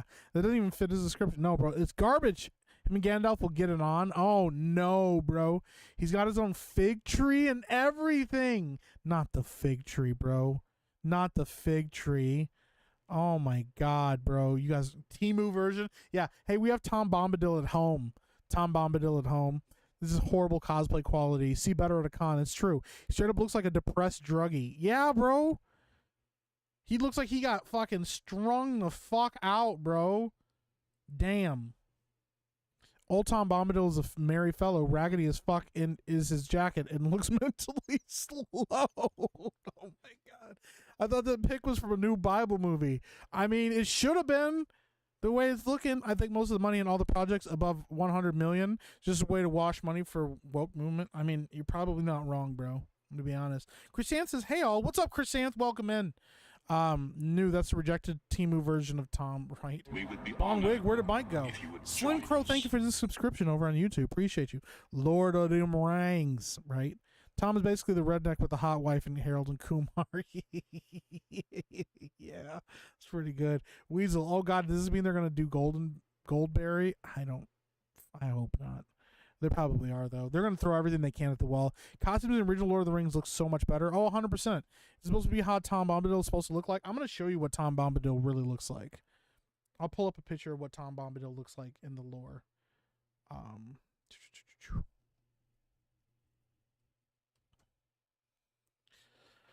He's been adapted physically before, too. And there's a couple different versions of him, but this is probably the most popular version of him. Let's see here. This is probably the most popular, one of the most popular versions of what Tom Bombadil looks like right here. You know? He's just like this really happy-go-lucky dude that's just like just out here chilling. But they wanted to make him look like gritty and epic, I guess, bro. It's so fucking wild. Oh my god. I put a meme on Twitter for you, Epic Mike. Oh no, I'm gonna get in so much trouble. Sandroko says I will never watch this crap. Yeah, I feel you. Welcome in, by the way. Wizard McGruber. Oh my god, dude. Nude Manscaped ad is kind of weird. Oh man, Silent Zephyr says, "Hey Mike, how are you? Are you playing Elden Ring DLC when it comes out?" Yes, I have it ordered already. I pre-ordered that shit because I loved Elden Ring. So yeah, we're absolutely gonna play the shit out of it. So you steal his hat from the Witch of Oz. It feels like it. Fear the Bombatardo. Oh my god, dude. Then officially state that Tom is a Luvatar as well, aren't they? I wouldn't be surprised if they fucked up the lore like that, especially if they don't know anything about it. We'll get The Last of Us 2, Abby and Neil, but with Tom and not Gandalf. This is sad. Yeah, he's swagged out, bro. That's a good version.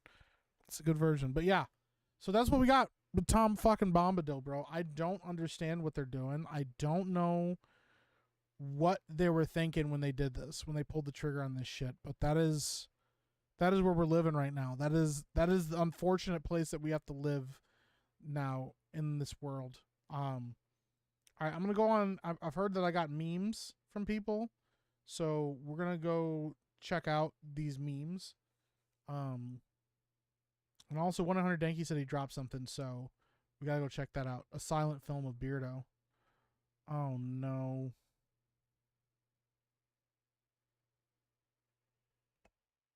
I'm not sharing that, Kenzo. I'm not sharing that, Kenzo. That's fucking wild.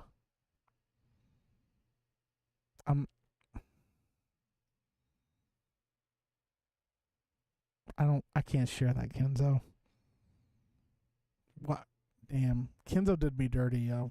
Listen, I'm just gonna like it and I'm just gonna retweet it. You can go repost it. You can go fucking look at my page and see it. Or go look at Kenzo's page and see that. That's damn, Kenzo. That's wild shit. I'm not even mad. I'm just like, I'm shocked. I'm shooketh. I see Beardo didn't call Planned Parenthood. Damn. Don't tease you. Bro, I don't know if I can. Oh my god, you guys are fucking killing me, bro.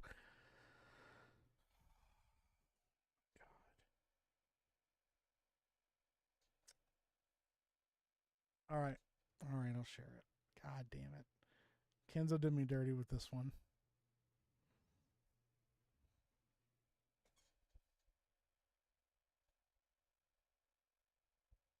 I love you too, Mike. Yeah, thanks, Kenzo. Those are supposed to be Mazza. That's Mazza. Bro, oh my god. Turk Ferguson says, "Hey dude, Mary Doe, ring a dong dillo. Look out, it's Tom. He's holding a dildo." Oh my god, dude. Dude, that's wild. Come on, sharing is caring. Well, that's not that kind of sharing, bro. Yeah, it's you. All right. In better news, and more happy news, 1-800-DANKY dropped a video. We're gonna check this out. This is a silent film. Let's watch this. Fear the mute button. This is how Beardo starts his channel, bro.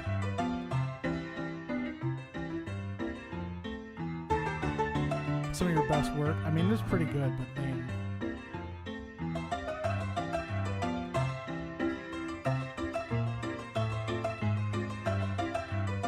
He deserves this? Yeah, bro.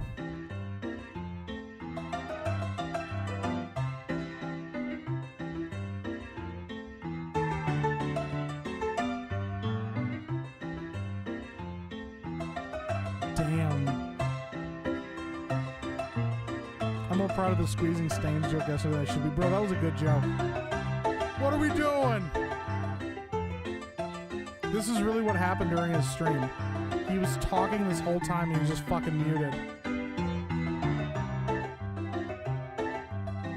Bro, Danky don't miss.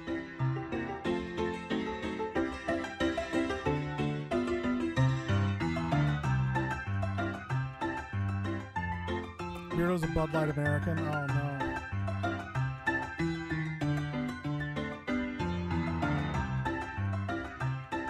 Like a full 5 minutes? Yeah, bro. I mean, this is 2 minutes long. Thank you, absolute legend, right, bro?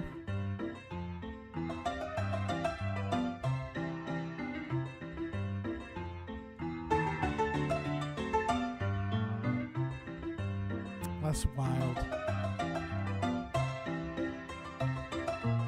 Look at him responding to his own jokes. I love that he responded. Hold on, we gotta back it up here. When he responds to his own joke, watch how he laughs to his own joke. And you can just see it because he can't say anything. He's so pleased with himself, bro. He's so fucking pleased with himself. I'm fucking sorry, dude. I'm dying. That little bit there is so fucking good, man. Look at how happy he is. Oh my god, dude. Holy shit. Danky is truly the voice of a broken generation. Fuck! The way the music just cuts. Son of a bitch! This fucker was muted for so fucking long. I just noticed. Yeah. We were muted. And why is it so fucking quiet? I didn't do that. Son of a bitch! He is so fucking quiet, bro. Oh my god. Dude, that shit is so fucking funny. Beardo goes hard while on mute. Yeah, bro. I think he pulled a bunch of his videos early days, bro. Science videos weren't there. He might have pushed them for like subscribers only. That might be what he did there. That happens. Oh my god, dude. I'm fucking dying. That is so fucking funny, man. Holy shit. Dude, Danky, you are killing it, bro. You got to keep going. Don't stop. I do got to admit, listen, I do got a little bit of a bone to pick with Danky. I'm kind of bummed out that I haven't been in any other videos. I am kind of feeling left out a little bit. Beardo was well behaved on main event because he didn't want to be made fun of anymore. Yeah, he was having a hard time. I'm so proud no one told him in chat. Yeah, dude. Somehow Beardo's streams always get worse when he talks, bro. That's wild. As long as Beardo and Jay stream, Danky will never run out of content to produce. Dude, never. Danky, give it a 10 out of 10. I give that a, yeah, that's masterclass in silent filmmaking. Danky, I think you have a career in movie making, so it's okay, Danky. I forgive you. We just all have egos around here. Listen, you can't do internet shit without an ego. A little bit of an ego, at least. Where you want people to talk about you. You want to be popular. He takes it well. The pile-on is real, bro. It's wild. I haven't seen people pile on somebody like this in a long fucking time, bro. Danky is the next Walt Disney. Yeah, that was basically Steamboat Willie. Steamboat Beardo. Beardboat Feardo? I don't know. Thank you, beautiful savage bastard. That was perfection. Yeah, that was actually pretty fucking good, dude. It was pretty fucking good. I really, really fucking enjoyed that. Yeah, it's pretty fucking wild, but I also do want to quickly address something just because I know that it pops up a lot. I know that there's a lot of stuff going on the internet with it. And I don't feel like I'm not required to talk about it. I'm not saying I feel pressured, but I do think it should be addressed at least a little bit. our buddy Nick. He's been having a rough go. I wouldn't say me and Nick are super close. I wouldn't say like we're best buddies or anything like that. But me and Nick, I would consider Nick a friend. I've been on his show a couple times. We've talked. We check in over the holidays with each other sometimes, just see how we're doing. He's always been good to me. He's always been kind to me. And I know I've talked about it a little bit already, but I just right now is a wild fucking time. It was something that none of us expected to happen. It's something that we all kind of were blindsided with. And what a hell of a transition, right? It's because I felt sad because you haven't done any fucking videos about me, Danky. So I decided to talk about a sad topic. But yeah, I just wanted to, I guess my advice for any of this, listen, legal matters, shit like this with the police involved and all of this stuff, this shit is very complicated. I know it doesn't seem like it is, but this shit is very complicated. There's a lot of shit that goes into this. There's a lot of people with a lot of different motivations and interpretations. And because we're not directly involved in any of it, there's nothing that we don't know what's really going on.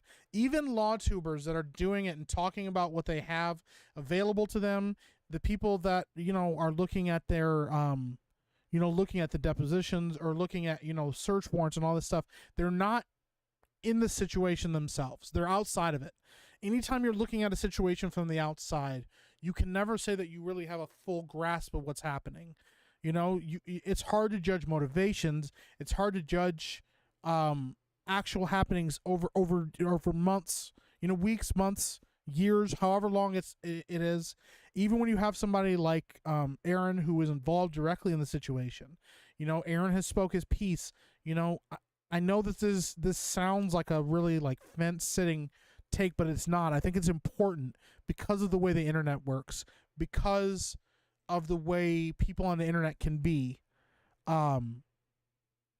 There's two sides to every story, and if there are 16 people involved in a situation, every single one of them has a different response, a different interpretation of the way things are going, a different memory of the way things are going. Here's the thing, too.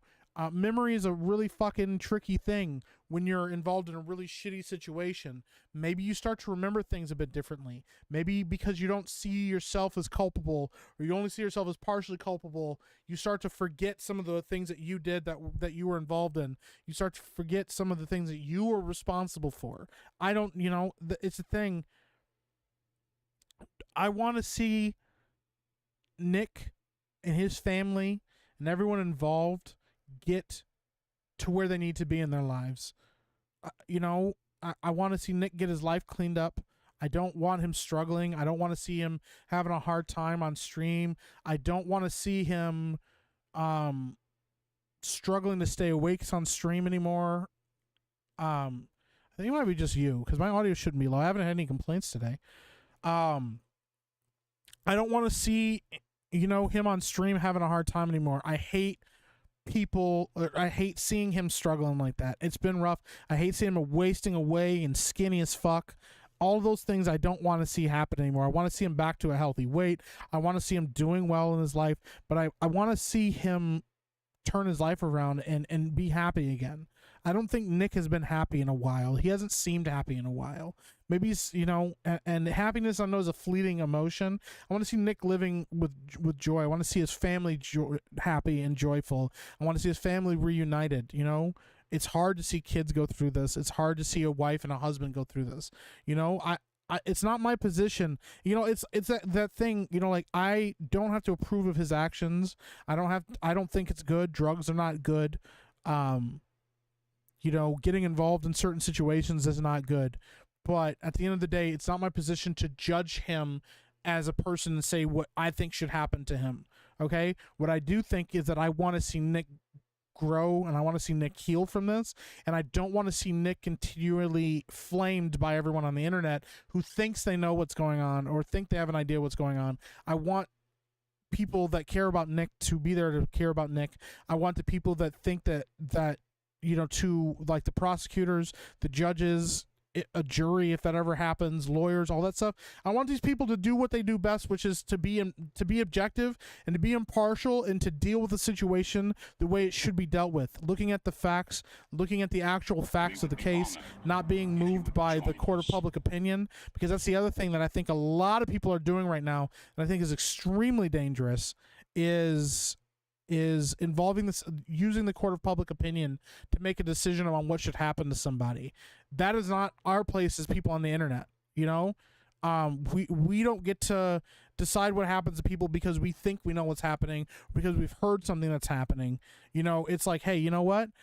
What I've heard isn't good, and I don't want to see that continuing to happen in Nick's life. But I don't know everything that's happening. I don't have the full story. I only have partial stories from different people and different perspectives. And at the end, it doesn't seem like a good situation. I hope it resolves well. And at the end of the day, I just want to see my friend doing well. So, you know. Yeah, thank you, mods. I appreciate that. Yeah, that guy just popped up in here, bro, just swinging on people. That was wild. He didn't even wait. He got going so fucking fast, bro. These bots are fucking out of control. Well, thank you, bots, for happening. I appreciate you for being there. You've seen that bot a few times? Well, fuck that bot. What a piece of shit. So yeah, that's all I wanted to say about it, just because I know that some people are kind of, you know, everybody's got an opinion on it and talk about it, but I just kind of wanted to address it and go. Yeah. Very sad situation with Nick. Yeah, it is what it is. Don't want to blame himself for putting himself in that position. I mean, yeah, personal accountability is always the most important thing. Hope the nose can get on the men. The beginning of Frost Maiden is what got me into it. Yeah, Nick is awesome, dude. He was great to play D&D with. My best friend since 15 went down Nick's path. I will say I miss my friend while alive. He has no interest in anymore in friendship. Well, I know Nick has reached out to people. I know Nick has talked to people, and Nick has been cool with me and kind to me, and the little bit of interaction I've had with Nick recently, I can say has been nothing but good, you know, and I really do wish him the best. I wish everybody in the situation the best. And the best isn't always, the best doesn't mean consequence free or anything like that. I wish him the best, and whatever outcome will get him the help that he needs and get his family back on their feet and moving forward again. That's what I want. So, right, it's sad not going to gloat about it. Yeah, it's sad not going to go gloat about it. Yeah, Nick is another Icarus who flew too close to the sun. I mean, you know, fame is a hell of a drug, you know, itself, in and of itself. It can be tough. But like I said, I just wish the best for him.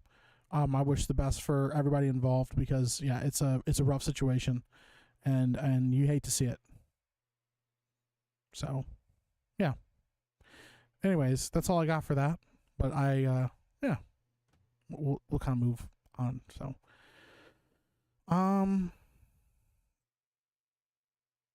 Nico secretly sheltering Dr. Roscoe as a client. Oh my God. You guys are wild. You can get on the other side. I've been clean from heroin for 5 years. There you go. Audio's fine. Thank you, Danky. Mercado was my go-to for the whole Amber Heard thing. Hope everyone can make it out of the situation better than ever. I just want the kids to be okay and healthy. Yeah, 100%, man. We got to be our best first and encourage others to do likewise. Listen, I've been in shitty situations before that I don't want people to see me in, you know, and I've had really good friends that have supported me through it. Shout out to Rough Night and Mrs. Rough Night. They've been there for me. Shout out to Josiah. Josiah has been there. Listen, not to get super sentimental, but I am getting a little sentimental. Here's the thing, like, more importantly than anything is to have good friends that can be there and support you when you need it. And one of the things I can say about Josiah, he's been a true friend to me since the day that we met. We were fast friends, and it worked, and we've been able to have each other's backs. He's had my back when I've been low. I've had his back when he's been low. We've seen highs and lows in our lives. We've seen each other thriving. We've seen each other struggling. But at the end of the day, we've always had each other's backs. And something like this is a little bit of like a insight. Like, you know, part of the reason we started up at first, part of the reason that we're doing this venture together, that we decided to do this together, is a couple years ago, me and Josiah were talking, and we had a conversation about just our lives, and we were catching up on stuff. And I just told him, I said, listen, bro, you always been there for me, and at the end of the day, like, I'm gonna rock with you until the wheels fall off. Like, I got your back. We're gonna do this. We're gonna make this a thing. And it kind of just locked us in. We just knew, like, listen, man, like, you've had my back through thick and thin. I'm going to have your back through thick and thin.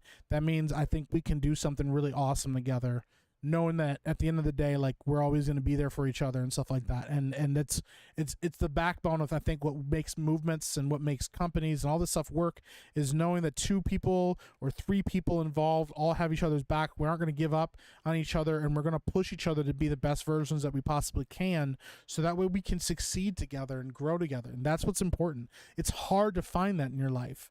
It's hard to find somebody that you can trust and that's going to be there for you and isn't going to look at you funny if you struggle, but is also going to keep you accountable if they do see you falling short. It's important. So I just want to do that. I just want to give that shout out to Josiah because he's had my back, and Chaz has been there for me as well. Me and Chaz haven't been friends as long as me and Josiah have been friends, but we've been friends, and he's had my back, and he's never looked at me weird, and he's never treated me differently. He's always had my back, and I appreciate that. So cool, man. I hope with anybody involved in any kind of bad situation, anybody having a hard time, that you can find a friend who has your back and that is going to keep you accountable, but also rock with you till the wheels fall off. I've been avoiding all the stuff about Nick, not my business. I mean, that's sometimes best way to do it. Legal Mindset went all over the official court documents. Yeah, Legal Mindset's been definitely handling it. He definitely has a bias, and he admits it. Anybody that can just admit, I do have a bias or I have an opinion about things, but then talk about things and try to be as objective as possible, I think is the best way to go about this, especially if you're a lawyer on LawTube and you want to cover this, because Nick would cover this stuff too. That's never the issue. The issue is people making judgment calls about somebody or judgment calls about a situation without having any idea what's going on. Great take, Mike. I've been disappointed by the pile-on in the Chud community over Ricada stuff. We all claim to be better than this. Yeah, the court of public opinion is a very leftish thing to do. It's different to mock and shame somebody for making a mistake or doing something stupid or boneheaded. It's another thing entirely to judge that person and not want that person to have a platform, or want that person to be jailed or thrown away with thrown into a pit, or locked up and have the key thrown away. That kind of shit is very, very, very cancel cultured and very skewed, and I think that's a wrong attitude to have about anybody. Because if you were in that situation and made a mistake, you should also desire mercy for yourself. You should desire mercy, and that you get the help that you need to grow and get past it. So, shout out to Legal Mindset, who seems the only one covering the case from a purely factual standpoint. Mike McGinnis says, meh. Hey, meh's a good attitude too. Boba Jet, what's going on? Says, what? Whenever we see people in such a place in life, we should know we want to see them get to a better place. Breezy's Comics and Collectibles says, to be fair, if it was anyone else, Nick would be doing the same thing everyone is doing. Not saying it's right or wrong, but Nick is a YouTuber. It's a silly world. Yeah, it's true. Nick needs to stay the fuck off Twitter.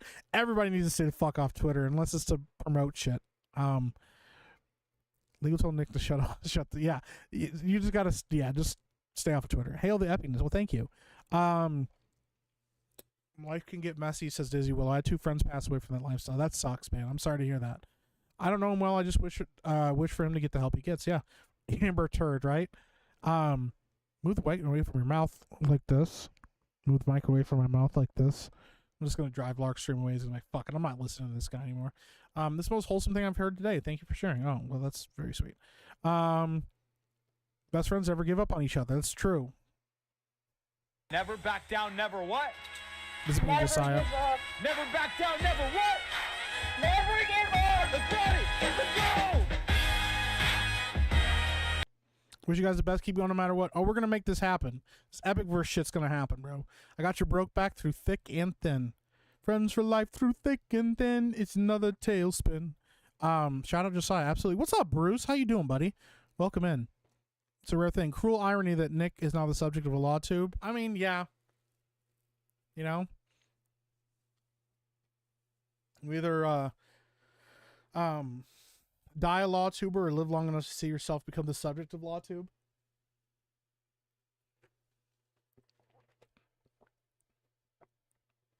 Really enjoyed last night's stream, Meek. Well, thank you.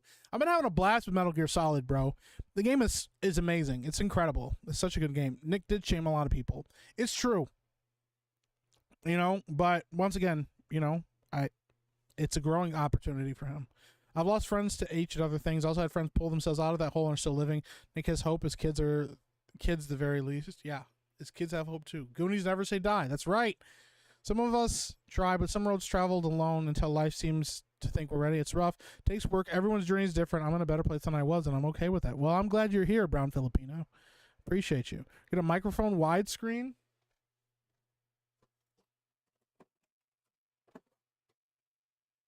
In this thing, I do have one of these. I don't know why I don't have it set up anymore. No, that's not true. I don't think I have any. I think I just don't know where to put it. I don't have any space for it. Let's see. See, I don't have any place to put this bitch. Where the fuck am I supposed to put this? I don't have no place to like clip this onto. Yeah, I don't have no place to put this. Maybe there. Let's try this. Hold on. Well, that's not gonna work. So I could do this. It's probably cool, better, right? Does that make you happy, Lark Scream? Okay. Is that better? Chad, is that better? Does this guy make you feel happy? Does it make me sound better? Hello?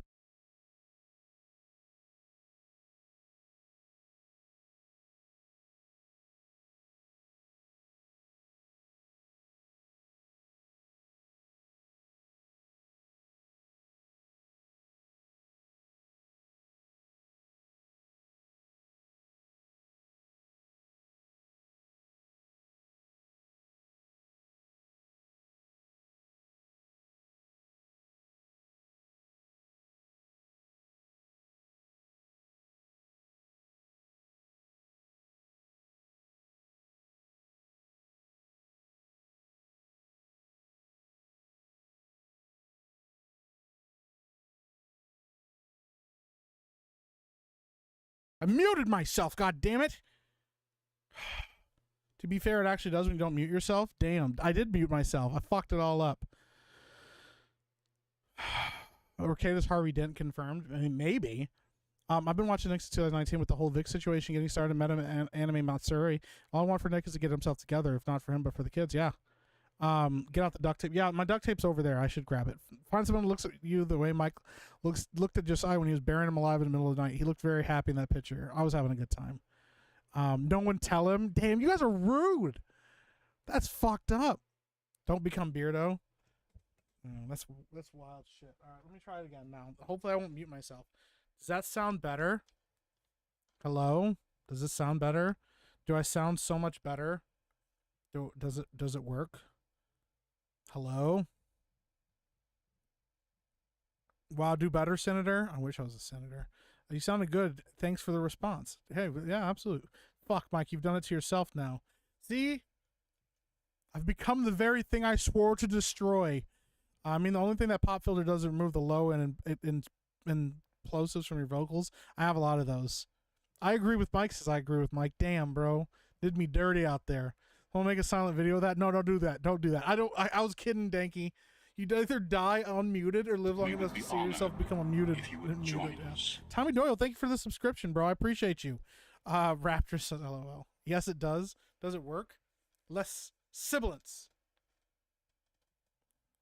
If someone who is a writer has a great vision, director has great imagine vision, who's to sign up to do things?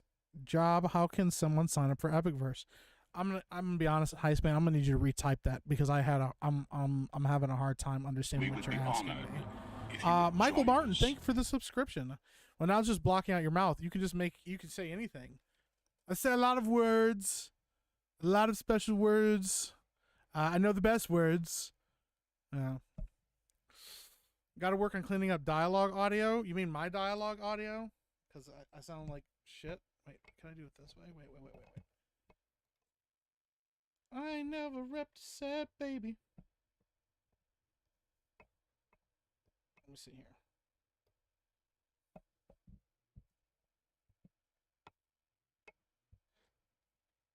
Do it this way. Casey Cheeto says, Epic Meek. What's going on, Casey? How you doing? This is not working. Why? Stop. Just put it away. Just fucking stop. Brother, I can't tell the difference through speaker. Nice sound waves like light had variable hyperbolic speed. That's pretty deep, bro. Nah, post-production. Oh, that's what's up, Boba Jet. Well, there you go. Audio is more important than video.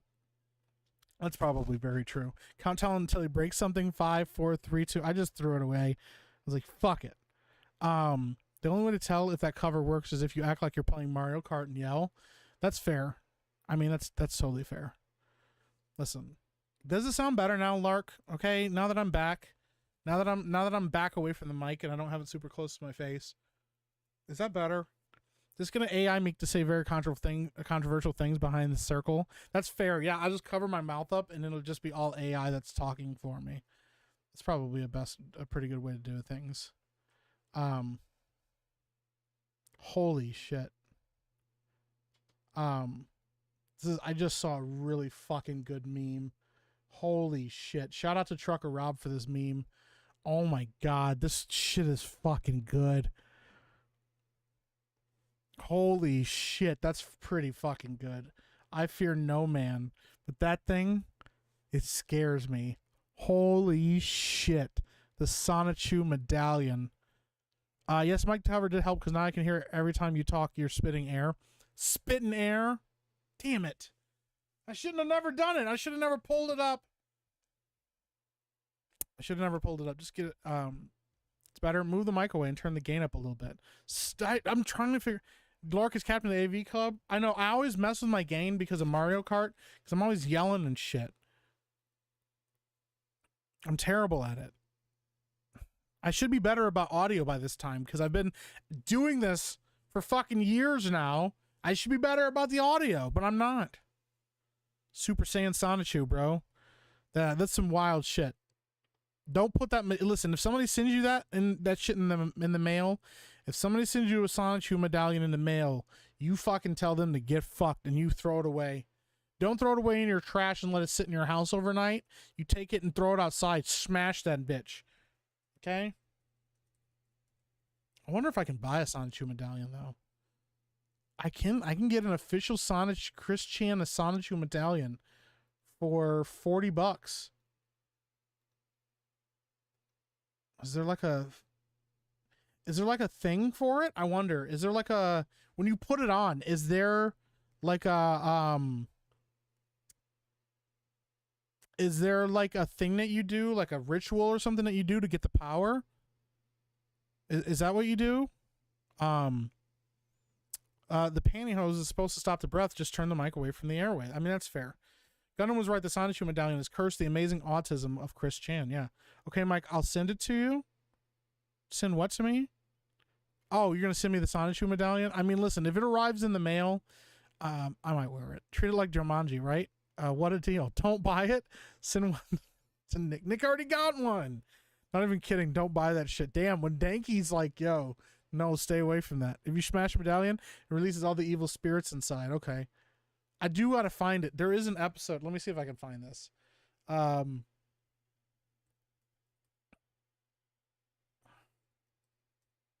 know that Dick Masterson was asking for the medallion. Let me see here. I want to see. Okay. I got it. Damn. All right. I got to pull this up. I'm sorry. I got to this anonymous letter or the anonymous package. It was postage not paid. Like I had to pay the postage on it to receive it.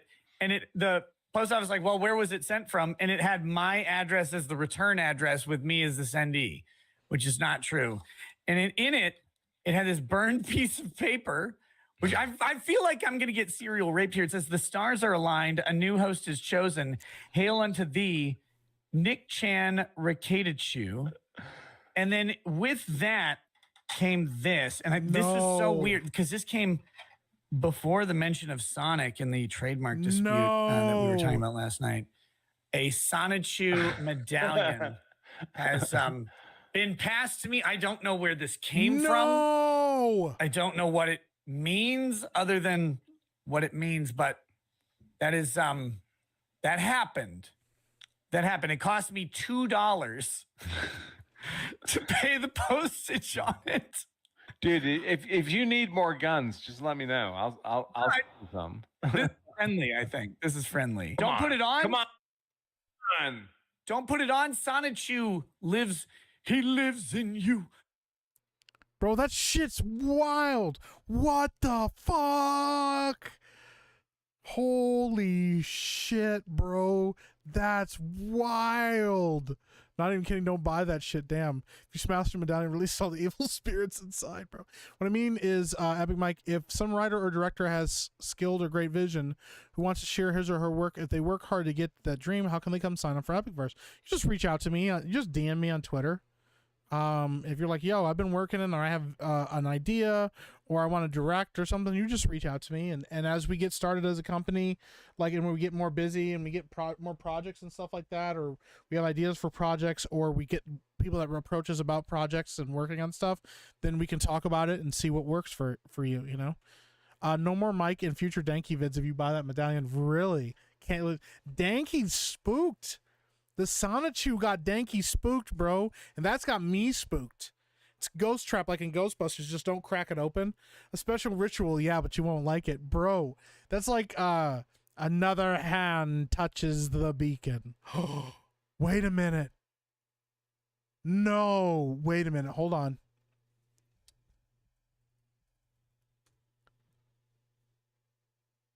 Bro, did iDubbbz get a Sonichu medallion too?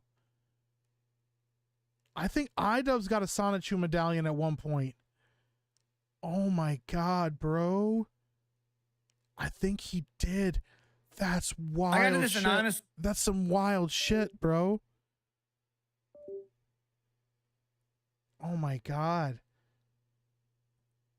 Hold on, let me see if I can find this. Yeah, dude, iDubbbz had one of these at one point. Oh my god. That shit is scary, bro. It's a YouTube Horcrux. Yeah. It's actually not even funny, man. That scares me. I think it's legit a curse. Please don't buy it. Run away. All right. Look at how healthy he looks there. Yeah. That's what happened with Katie. He was cursed. Yeah, dude. And then look, $2 to ruin your life, bro. That's what the wild thing is that it was addressed to his address with his name on it. So, like, did he send it to himself? Was it always there? I agree with Mike for $2. Says, dude, that shit is cursed. Run as fast as you can. Thank you. I agree with Mike. I agree with you. Holy shit. I'll do your audio. I just had somebody help me with audio. I just don't have like a little screen here. You can reach out to me, Larkstream. Perhaps sending these game journalists can become a thing. We just, oh my god, just combat game journalists. We just start sending out Sonichu medallions. Alyssa Mercante gets one in the mail. She puts it on, and then it just makes. Yeah, but what if your life is already shit? You put on one of those Sonichu medallions.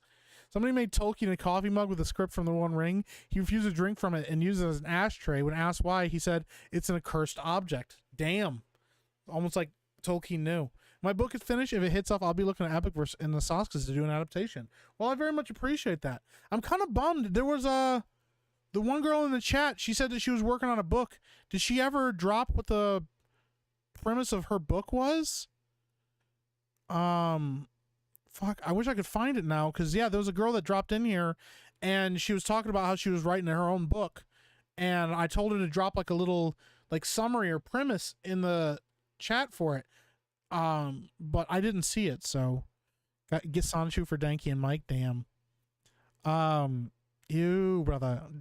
No. Yes, iDubbbz got one too. I gotta find the bad unboxing now of that one. Because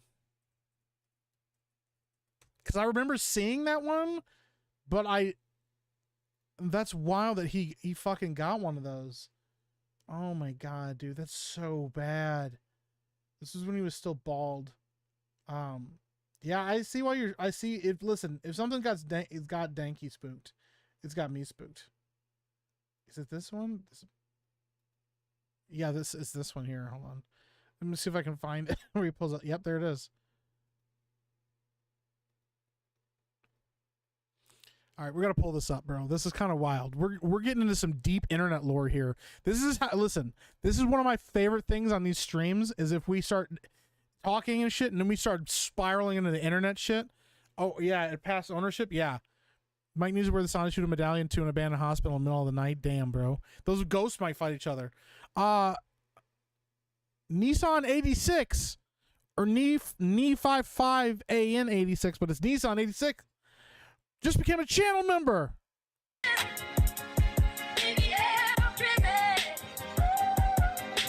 Let me give you another one of those.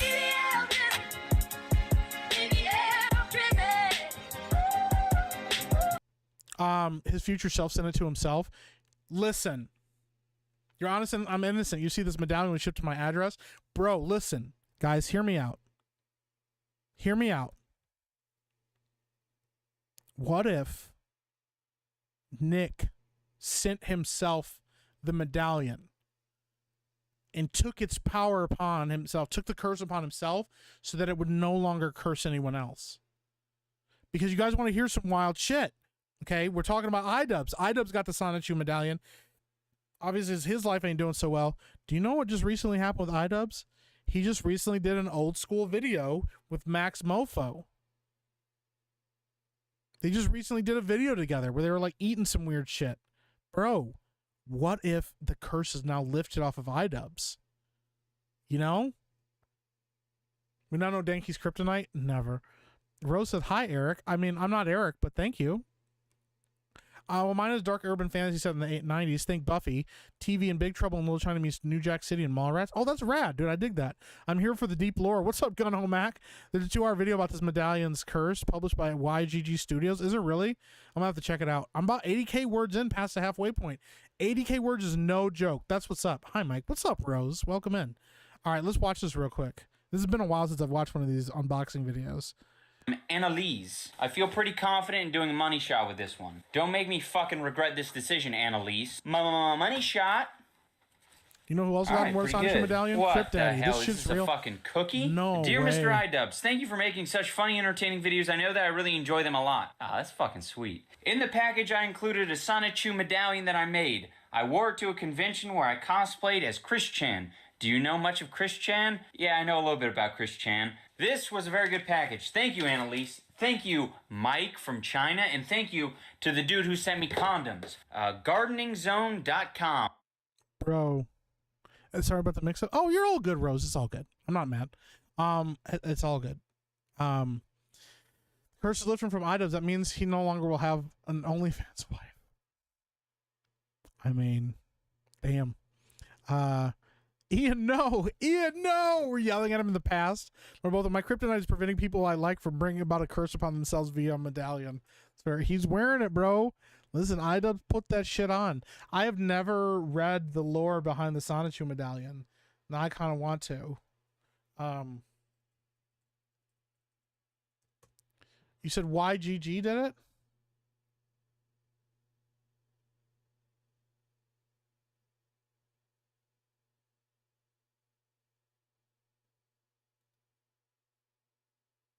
Bro, there's so much fucking lore. Oh my god. Oh shit. Gray Ghost over on Streamlabs just donated $10. Let's go see what he said. Oh shit. Why are you making me log into this shit again? BBL Drizzy. BBL Drizzy. Well, thank you for the donation. And for the donation of $10, you get... Never back down, never what? Never give up. Never back down, never what? Never give up. Let's party. Let's go. Thank you so much, man. I appreciate it. All right, over on Streamlabs for $10. Grego says, bro, if someone ever sends you that thing, toss it in a fire ASAP. Do not wear, in all caps.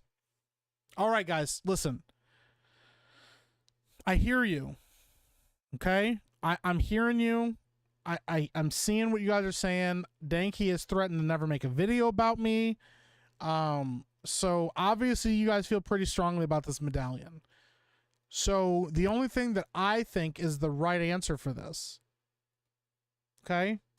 The thing that I think is the best possible answer that we can come up with for this is to make a poll. Okay? I think we should make a poll. I think we should go into this poll and we should decide together as a group. Okay?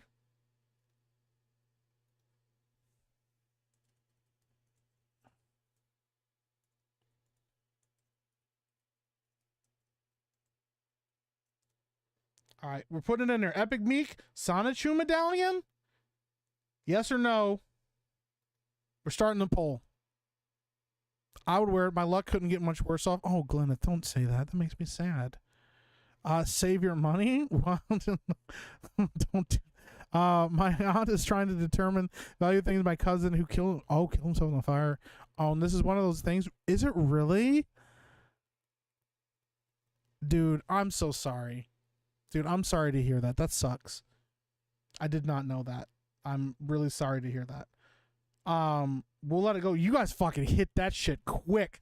All right, we'll leave it up for a little while and let you guys vote. Everybody, make sure you vote in the poll. Came over here from Kick just to vote no. Oh my god, she said veto some Sonichu. Not even one Sonichu medallion, but like a whole fucking box of them. Vito just gets them. There are like 8 of them in there. And if they if they like bump into each other and break each other, oh my god, that's wild. The lady with the IP idea was Faith Thomas. Faith, are you still in the chat? That's what I'm wondering. It doesn't look like she's still in the chat. I hope we didn't scare her off. That's kind of a bummer. I kind of wanted to hear about her stuff.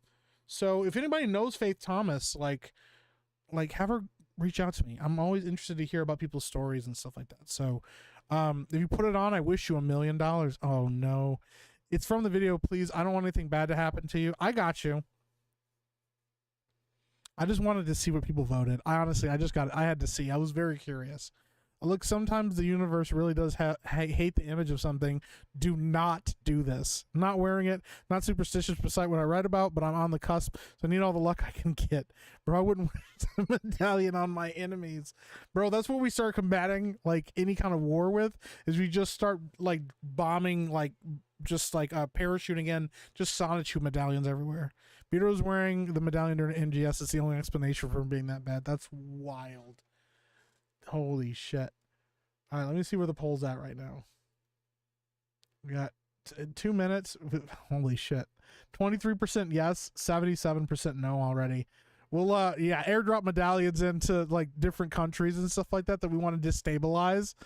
Holy shit, that's wild. Yeah, I gotta know about this lore, okay? I gotta know about this lore. Oh my god. All right, you know what? We got 53 votes right now. 75% yes or no, 25% yes. Danky said he was gonna leave if the chat voted yes. That's wild. We should print a bunch and send him to the DNC convention. Oh my god. Fear the Sonichu. Crip Daddy wore it days before he died. That shit's real, bro. That's fucked up. If someone brings you one at a meetup, don't even wear it for a second for the sake of a meme, Mike. I'm serious. I hear you, Danky. Okay, I got you. All right, well, listen, we're going to end the poll before fucking Danky has a meltdown from all of this. We're ending the poll. All right, chat said no. Chat said no, so we're not going to wear this. If the Sonichu medallion ever appears, I will not put it on. Would be a good email for Epicverse stuff. I got no X. You can email, if you ever want to email me at epicmikebusiness@gmail.com. I'm terrible about checking my email, but it's the best place to put it, okay? Or it's the best place to email me because it'll sit there. I will get into it at some point, and it's better for you to email me and talk to me now before we get too busy and I can't. Okay? So let's plan on that, epicmikebusiness@gmail.com. Okay? Tennessee J put a firm Hades sticker on it. Oh no. The old saying, if I didn't have bad luck, I wouldn't have any luck at all. I mean, that's fair, but bad luck does turn around to good luck, Lyneth. And I appreciate you being here. Escapo says Nick didn't just put it on. He recited the dynamic incantation and cursed himself. Yeah, he read the whole thing. Rough Knight says, as the Epicverse occult expert, I'd advise against it. I mean, that's fair, Rough Knight. I feel you. There should have been a hell no option. I did think about putting a hell no option as well. Copied Kitty says, hi, I don't know if this has been asked before. What happened to Amanda? I haven't seen her on YouTube in a long time. Hey, we did a stream recently, a couple of weeks ago now. Amanda just got really busy with life. And it was just, we both, with everything we both had going on at this time, it was really difficult for us to commit to a show every week. At the time that we were in, and then it just got so busy that we weren't able to really keep up with it like we wanted to. And she really likes keeping in time with you guys, and she just felt guilty about not being there to like hang out with you guys and stuff like that too. And so we just ended up putting the show on hiatus. It is still technically on hiatus. We did an episode about a month ago, Daywalker and Epic Mike Aren't Dead, where we talked and hung out. It was a fun time. It was a fun episode. Listen, I love Amanda. We all love Amanda. She's awesome. We have not seen the last of her on the internet. We haven't seen the last of her on a show. I know she'll be back at some point. It's just, yeah, I know she's just been really, really busy recently. So she'll be back before you know it. Drake wore the medallion before dissing Kendrick. Bro, yeah. This shit's wild. I voted like a Turd Ferguson said, I got you. I voted like a Democrat, ignorant about what we're voting for. Hey, listen, it's all good. Chet says new sub. What's going on, Chet? Don't even touch it. All right. Nissan 86 says, wear the medallion, Mike. Make fate your bitch. Damn. Daywalker's grabbing milk from the local store. Oh, that's wild. Daywalker left to grab milk, and she just never came back. I learned of the medallion yesterday from Alex Stein, and I'm already terrified. I was there for that episode. That's crazy, bro. Did you get like chills up your spine when you put it on? What's up, X-Wing? How you doing, buddy? The medallion is fine. Weird is weird. It's raining frogs covered in blood. No, bro. Hey, Vato. Why am I not a wrinchy for Mike? I don't know. What? I'll make you a wrench. Hold on. Do do do do do do do. All right. I'll wrench you real quick.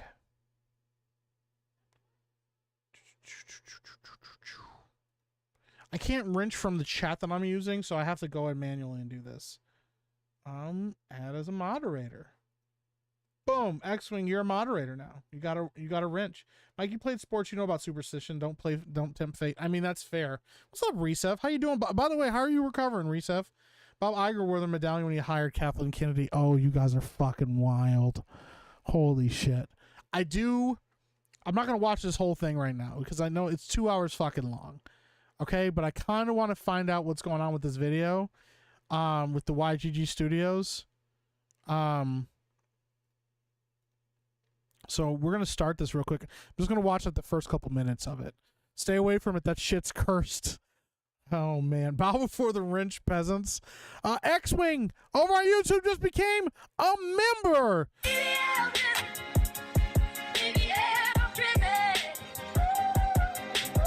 Thank you so much, X-Wing. I appreciate you, bro. All right, let's check this out real quick. I changed my profile picture. Hi, Z Highness. I like that. I dig it.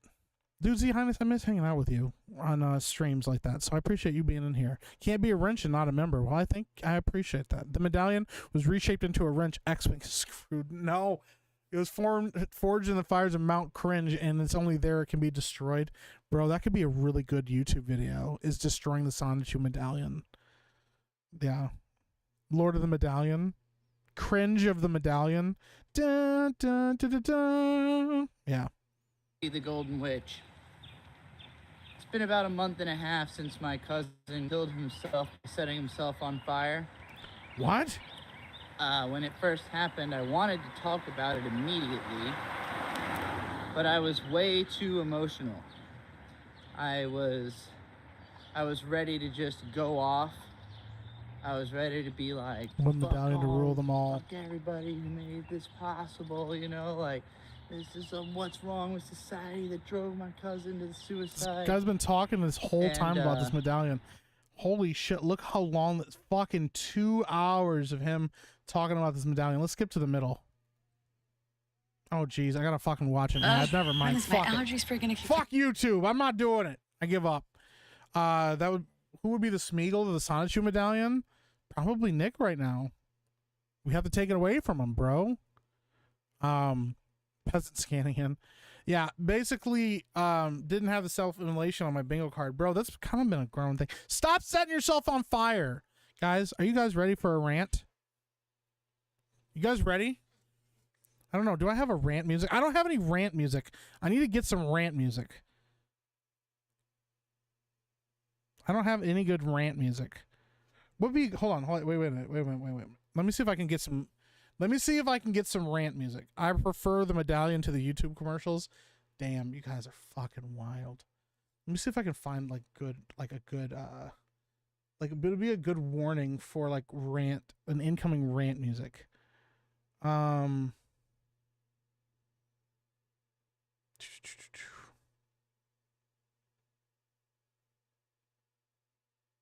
don't know. I just like I have a bunch of sounds on here, but I don't think I've done anything with them.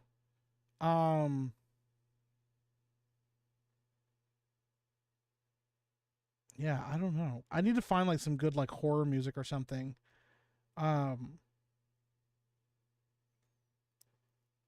It could be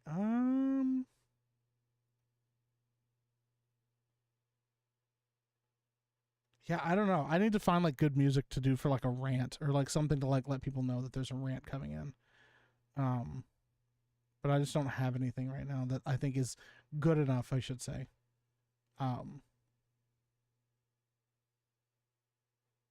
Yeah, because I don't have any like chunks of like solid music right now. Fuck it, we'll figure it out later. Sauron Chan is searching for his medallion. Mike Ranties. Yeah, here we go. Listen, this is it should go without saying, but we're gonna do it. Let's get some water.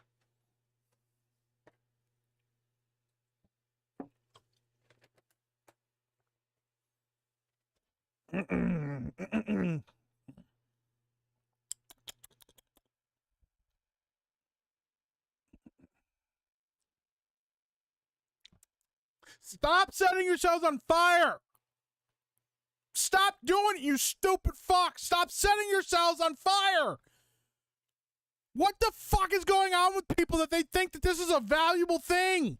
What are you doing? Who are you proving anything to? Stop setting yourselves on fire. Oh my God. This should go without saying. Okay? You're trying to protest something and your go-to is to dump fluid on yourselves, accelerant on yourselves, and fucking light yourself on fire? What are you fucking doing? And here's the thing. This is a proven fact. When there's something in the news, a thing comes out in the news about somebody doing something stupid, okay? A good example, eating Tide Pods. You know what happened? The CDC, not the CDC, the Center for Poison Control, there were zero cases of poisoning due to eating Tide Pods. Zero. None. You know what happened after they started talking on the news about people eating Tide Pods? Do you know what happened? Guess what fucking happened when they started talking about it on the news? It went up 1,000%! Because people are stupid! And they want to be part of something, and they want to feel cool! Or they're curious as fuck and they don't have any self-control!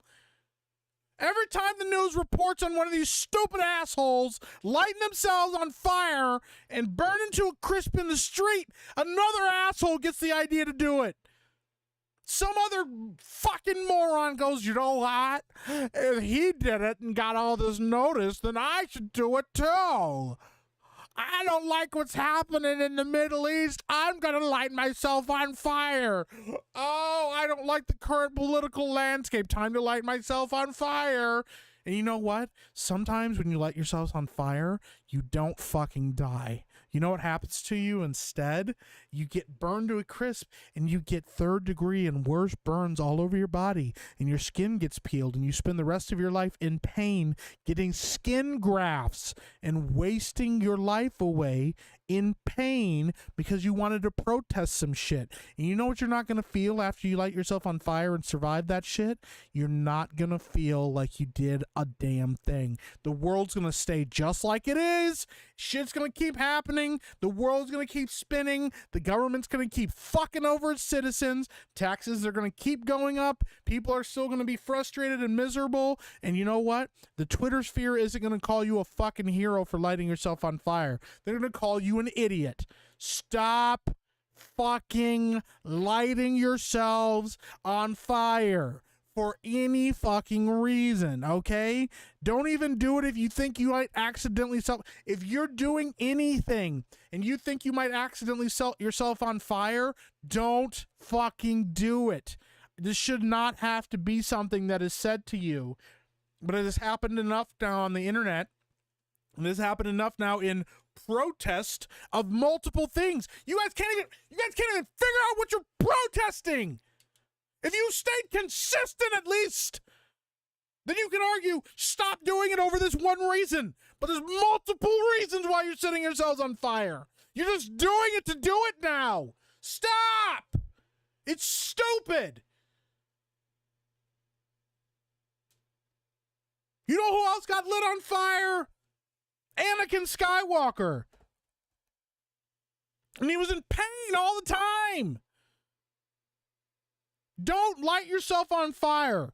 Don't fucking do it. It's stupid. We don't have the technology to give you a Darth Vader suit. You'll just sit in a hospital bed the rest of your life.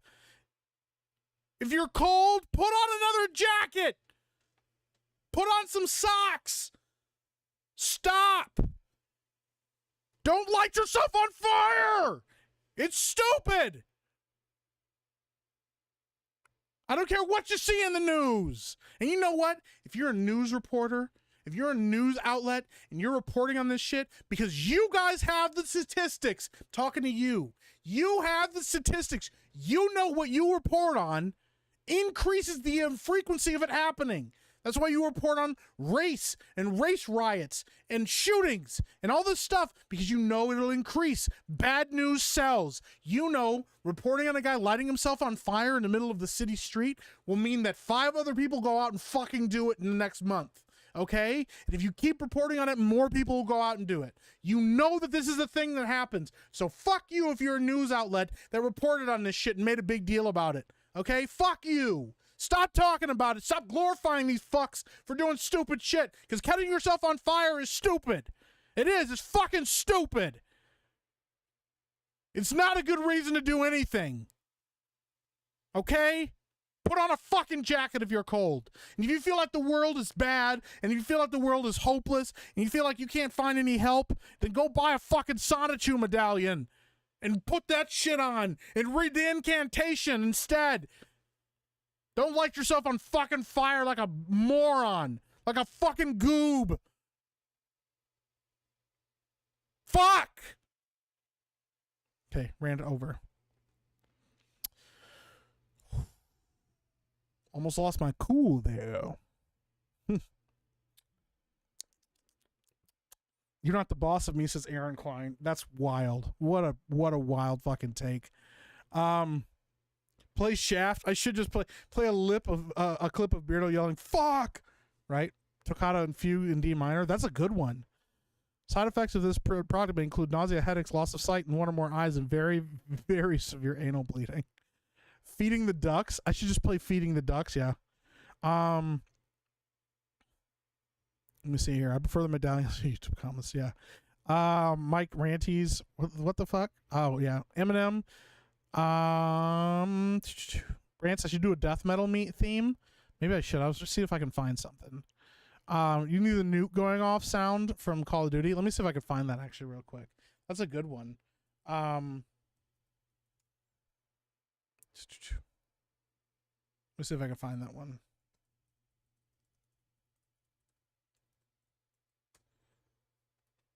Tactical nuke incoming! That's pretty good. Although I hate that explosion at the end. Tactical nuke incoming! That's a pretty good one. Tactical nuke incoming! Should I pick one of these? Yeah, we'll take one of these. That'll be my new fucking rant sound, okay? We got a rant coming in. I'll try to remember to actually put that on there. I'll title it Rants. All right. Now we have that on the soundboard, so then if I get mad and I need to rant, I'll just fucking hit that button. That's what we'll do going forward. Play Shaft. It's a pretty good one. Use a clip from the network as a lead in Rant. You gotta get mad. That's a really fucking good speech. Okay? I'm mad as hell and I'm not gonna take it anymore. Bro, that speech is fucking legit. If that was milk, I would have screamed. No, Moo. It's just water. Fire is hot. That's true. You're not the boss of me. Someone clipped this. Oh no. Weeding out the herd. Oh man, this Rant's on fire. Fire approved. Attention whores. This summer heat is fire enough. They're making a statement. Yeah, they're making a really dumb statement. They're fucking, yeah. Need a mystical type beat? Come on, Mike. If I don't set myself on fire, how will anyone know what I stand for? Damn. Is this an inverse roast? Oh god, you guys are fucking wild, dude. Chubb says you're not getting away. There have been like over 30, so it's a small club. Guess what? Mental illness is a hell of a drug. It's true. Tide Pods are delicious. What are you talking about? Oh my god. Popcorn Monger says I'm almost darker than you. It's not that hard. I'm mixed. So you're like a third gen Puppin stop? What is that? What does that mean? You can't spell rant without a hard R. Damn. Popcorn Monger says, what bring up keepers and house names make you hungry? Hungy? I don't know what that means either. I'm confused. Mike's hair would be a huge fireball. That's true. I would never want my hair to catch on fire. That'd be bad. China did a commercial where the black dude ate a Tide Pod and got thrown in the washer and came out Chinese. Yeah. Adam Krigler showed me that ad. That's some wild shit. Let me see here if I can find it.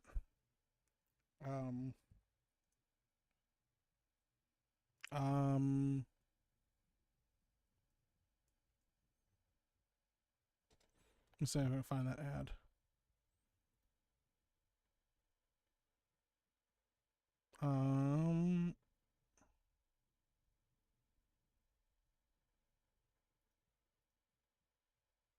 Yeah, there it is. This shit's wild, bro. This ad is fucking crazy. All right, we'll watch this ad in a second here. Now people are going to be ranters now. Live in a burn unit for years. Yeah, this girl is on fire. In fairness to the people who are in the Middle East, they set themselves on fire. Yikes. You lose your eyebrows too. It's true. Mike has the higher ground. Oi, chat, don't say dumb things. Don't give a fuck who you are. Keep it civil. Thanks, bye. I didn't see what somebody said, so monks in Tibet, I appreciate you, Arkasul. Light other people on fire, not yourself. No, don't light other people on fire either. I agree with Mike for $2, says, if you light yourself on fire, you become Voldemort. Damn. Don't be Voldemort, though. That's lame. Don't do it until they invent real Darth Vader suits. Don't do it then either. Don't fucking light yourself on fire, even if they do have Darth Vader suits. When you see lava, remember to duck and cover. Oh my god. You only do it if you have a fox spark. Oh my god, you guys. You're just doing it to do it now. He rants about this as I sit with a candle next to me on my desk. Oh no. I get fat for winter. Me too, and for summer, and for fall, and for spring. If only Rey Skywalker was there, she could have force-healed Anakin and Qui-Gon. That's true. Turd Ferguson says, go to the Middle East and come out as Beardo. They'll do it for you.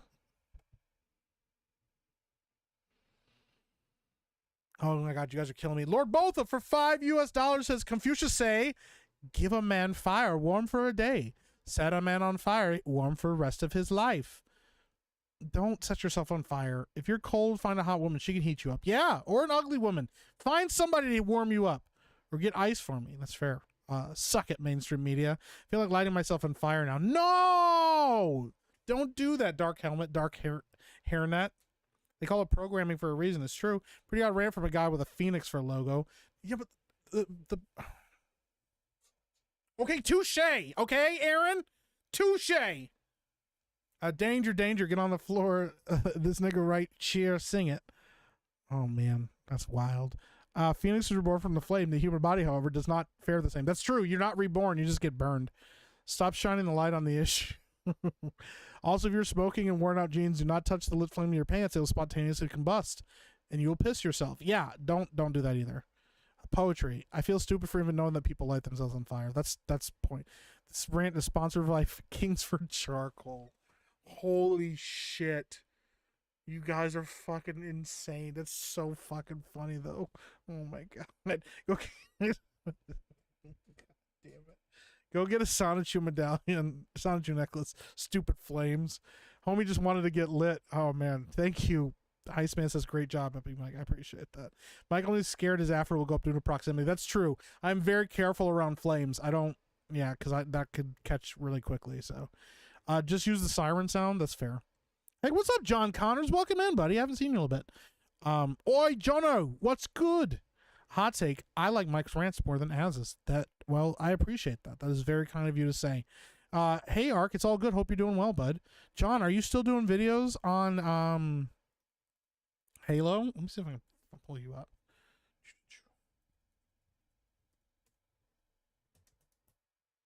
Boom, boom, boom, boom, boom, boom, boom, boom, boom, boom. Come and get your love. Come and get your love. There we go. Guys, if you haven't, okay, it's been a little bit since he's posted a video, but we're going to pull him up real quick. Go over to YouTube. Okay? Go sub to John Connors over on YouTube. Got 3 videos on here. Hollywood Hates the Master Chief, Helldivers 2, Starship Troopers and the Call to Action, and Barrett Wallace, the guilt-burdened hero. Go check him out. Go show him some love. All right? Do it. Just fucking do it. Instead of lighting yourself on fire, go fucking watch John Connors and Lethal Lightning shit. Do you have rants in your pants? Are you happy to see me? It's both. People with flammable hairstyles fear flames. Yeah, it's true. Very true. New meaning to let him cook. Oh my god. Let him cook, babe. Let him cook. I said let him cook. I don't know what that guy was on Mike's. What that guy was on. Mike sounded way too close to calling you the N-word. I got no patience for dumbasses like that. I mean, that's fair. I'm the only one that can say the N-word on my channel. That's probably not true. Dumb things. No. This is the part of global warming no one talks about. That's true.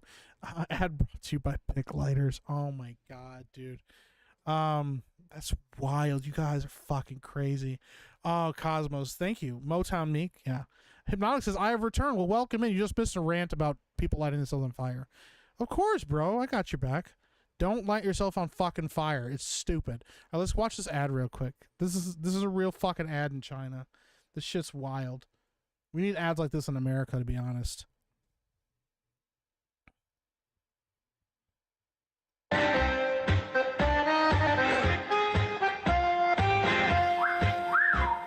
I'm not going to play the sound because I kind of don't want the sound to, I don't know if that's going to get claimed.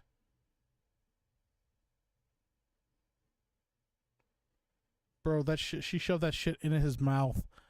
Bro, look at this.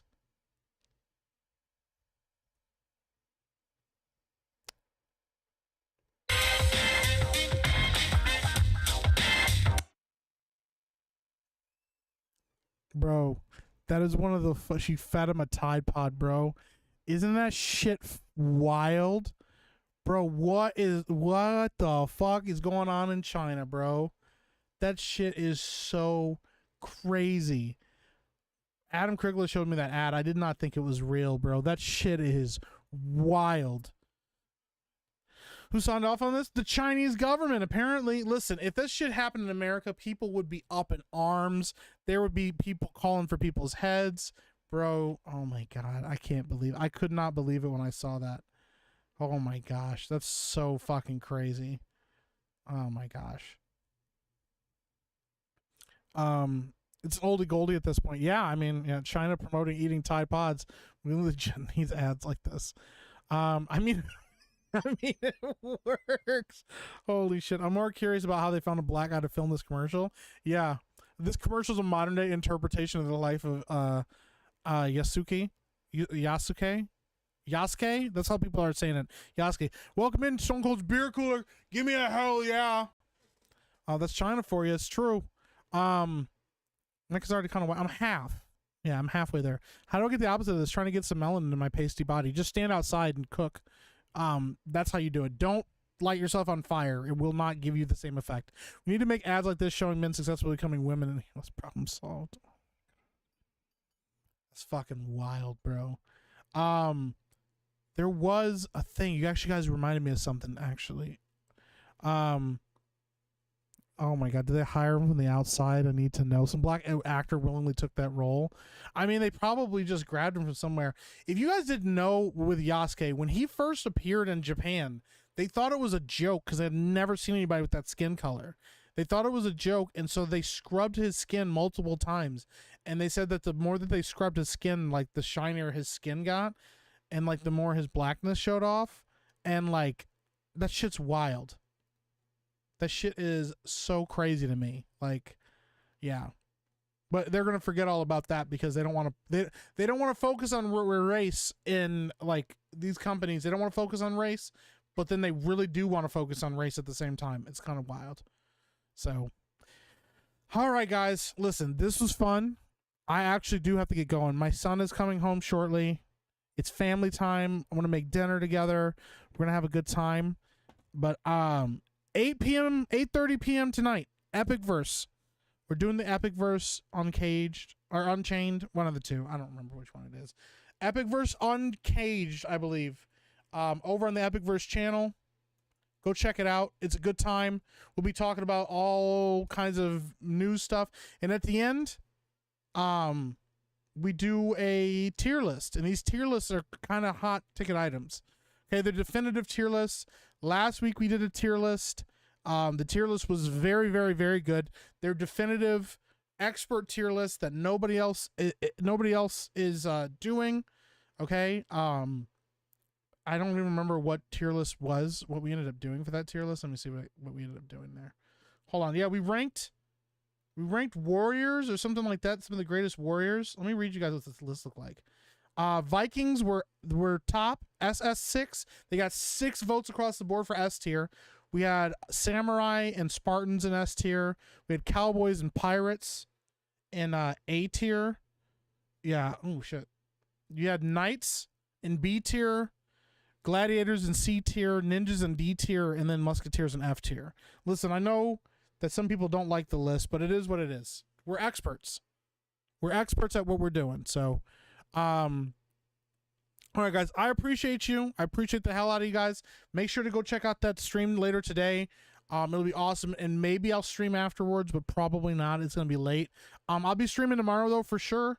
We're going to be doing more Metal Gear Solid. I want to get to the end of that because I would like to get into Metal Gear Solid 2 and then maybe get into some Resident Evil. We'll see before Elden Ring happens. When Elden Ring drops, that's what we're going to be doing. So they're definitive, but you can pay Mike to change them. I mean, that's true, too. All right, guys, I appreciate you. Take it easy. And have a good night. See ya.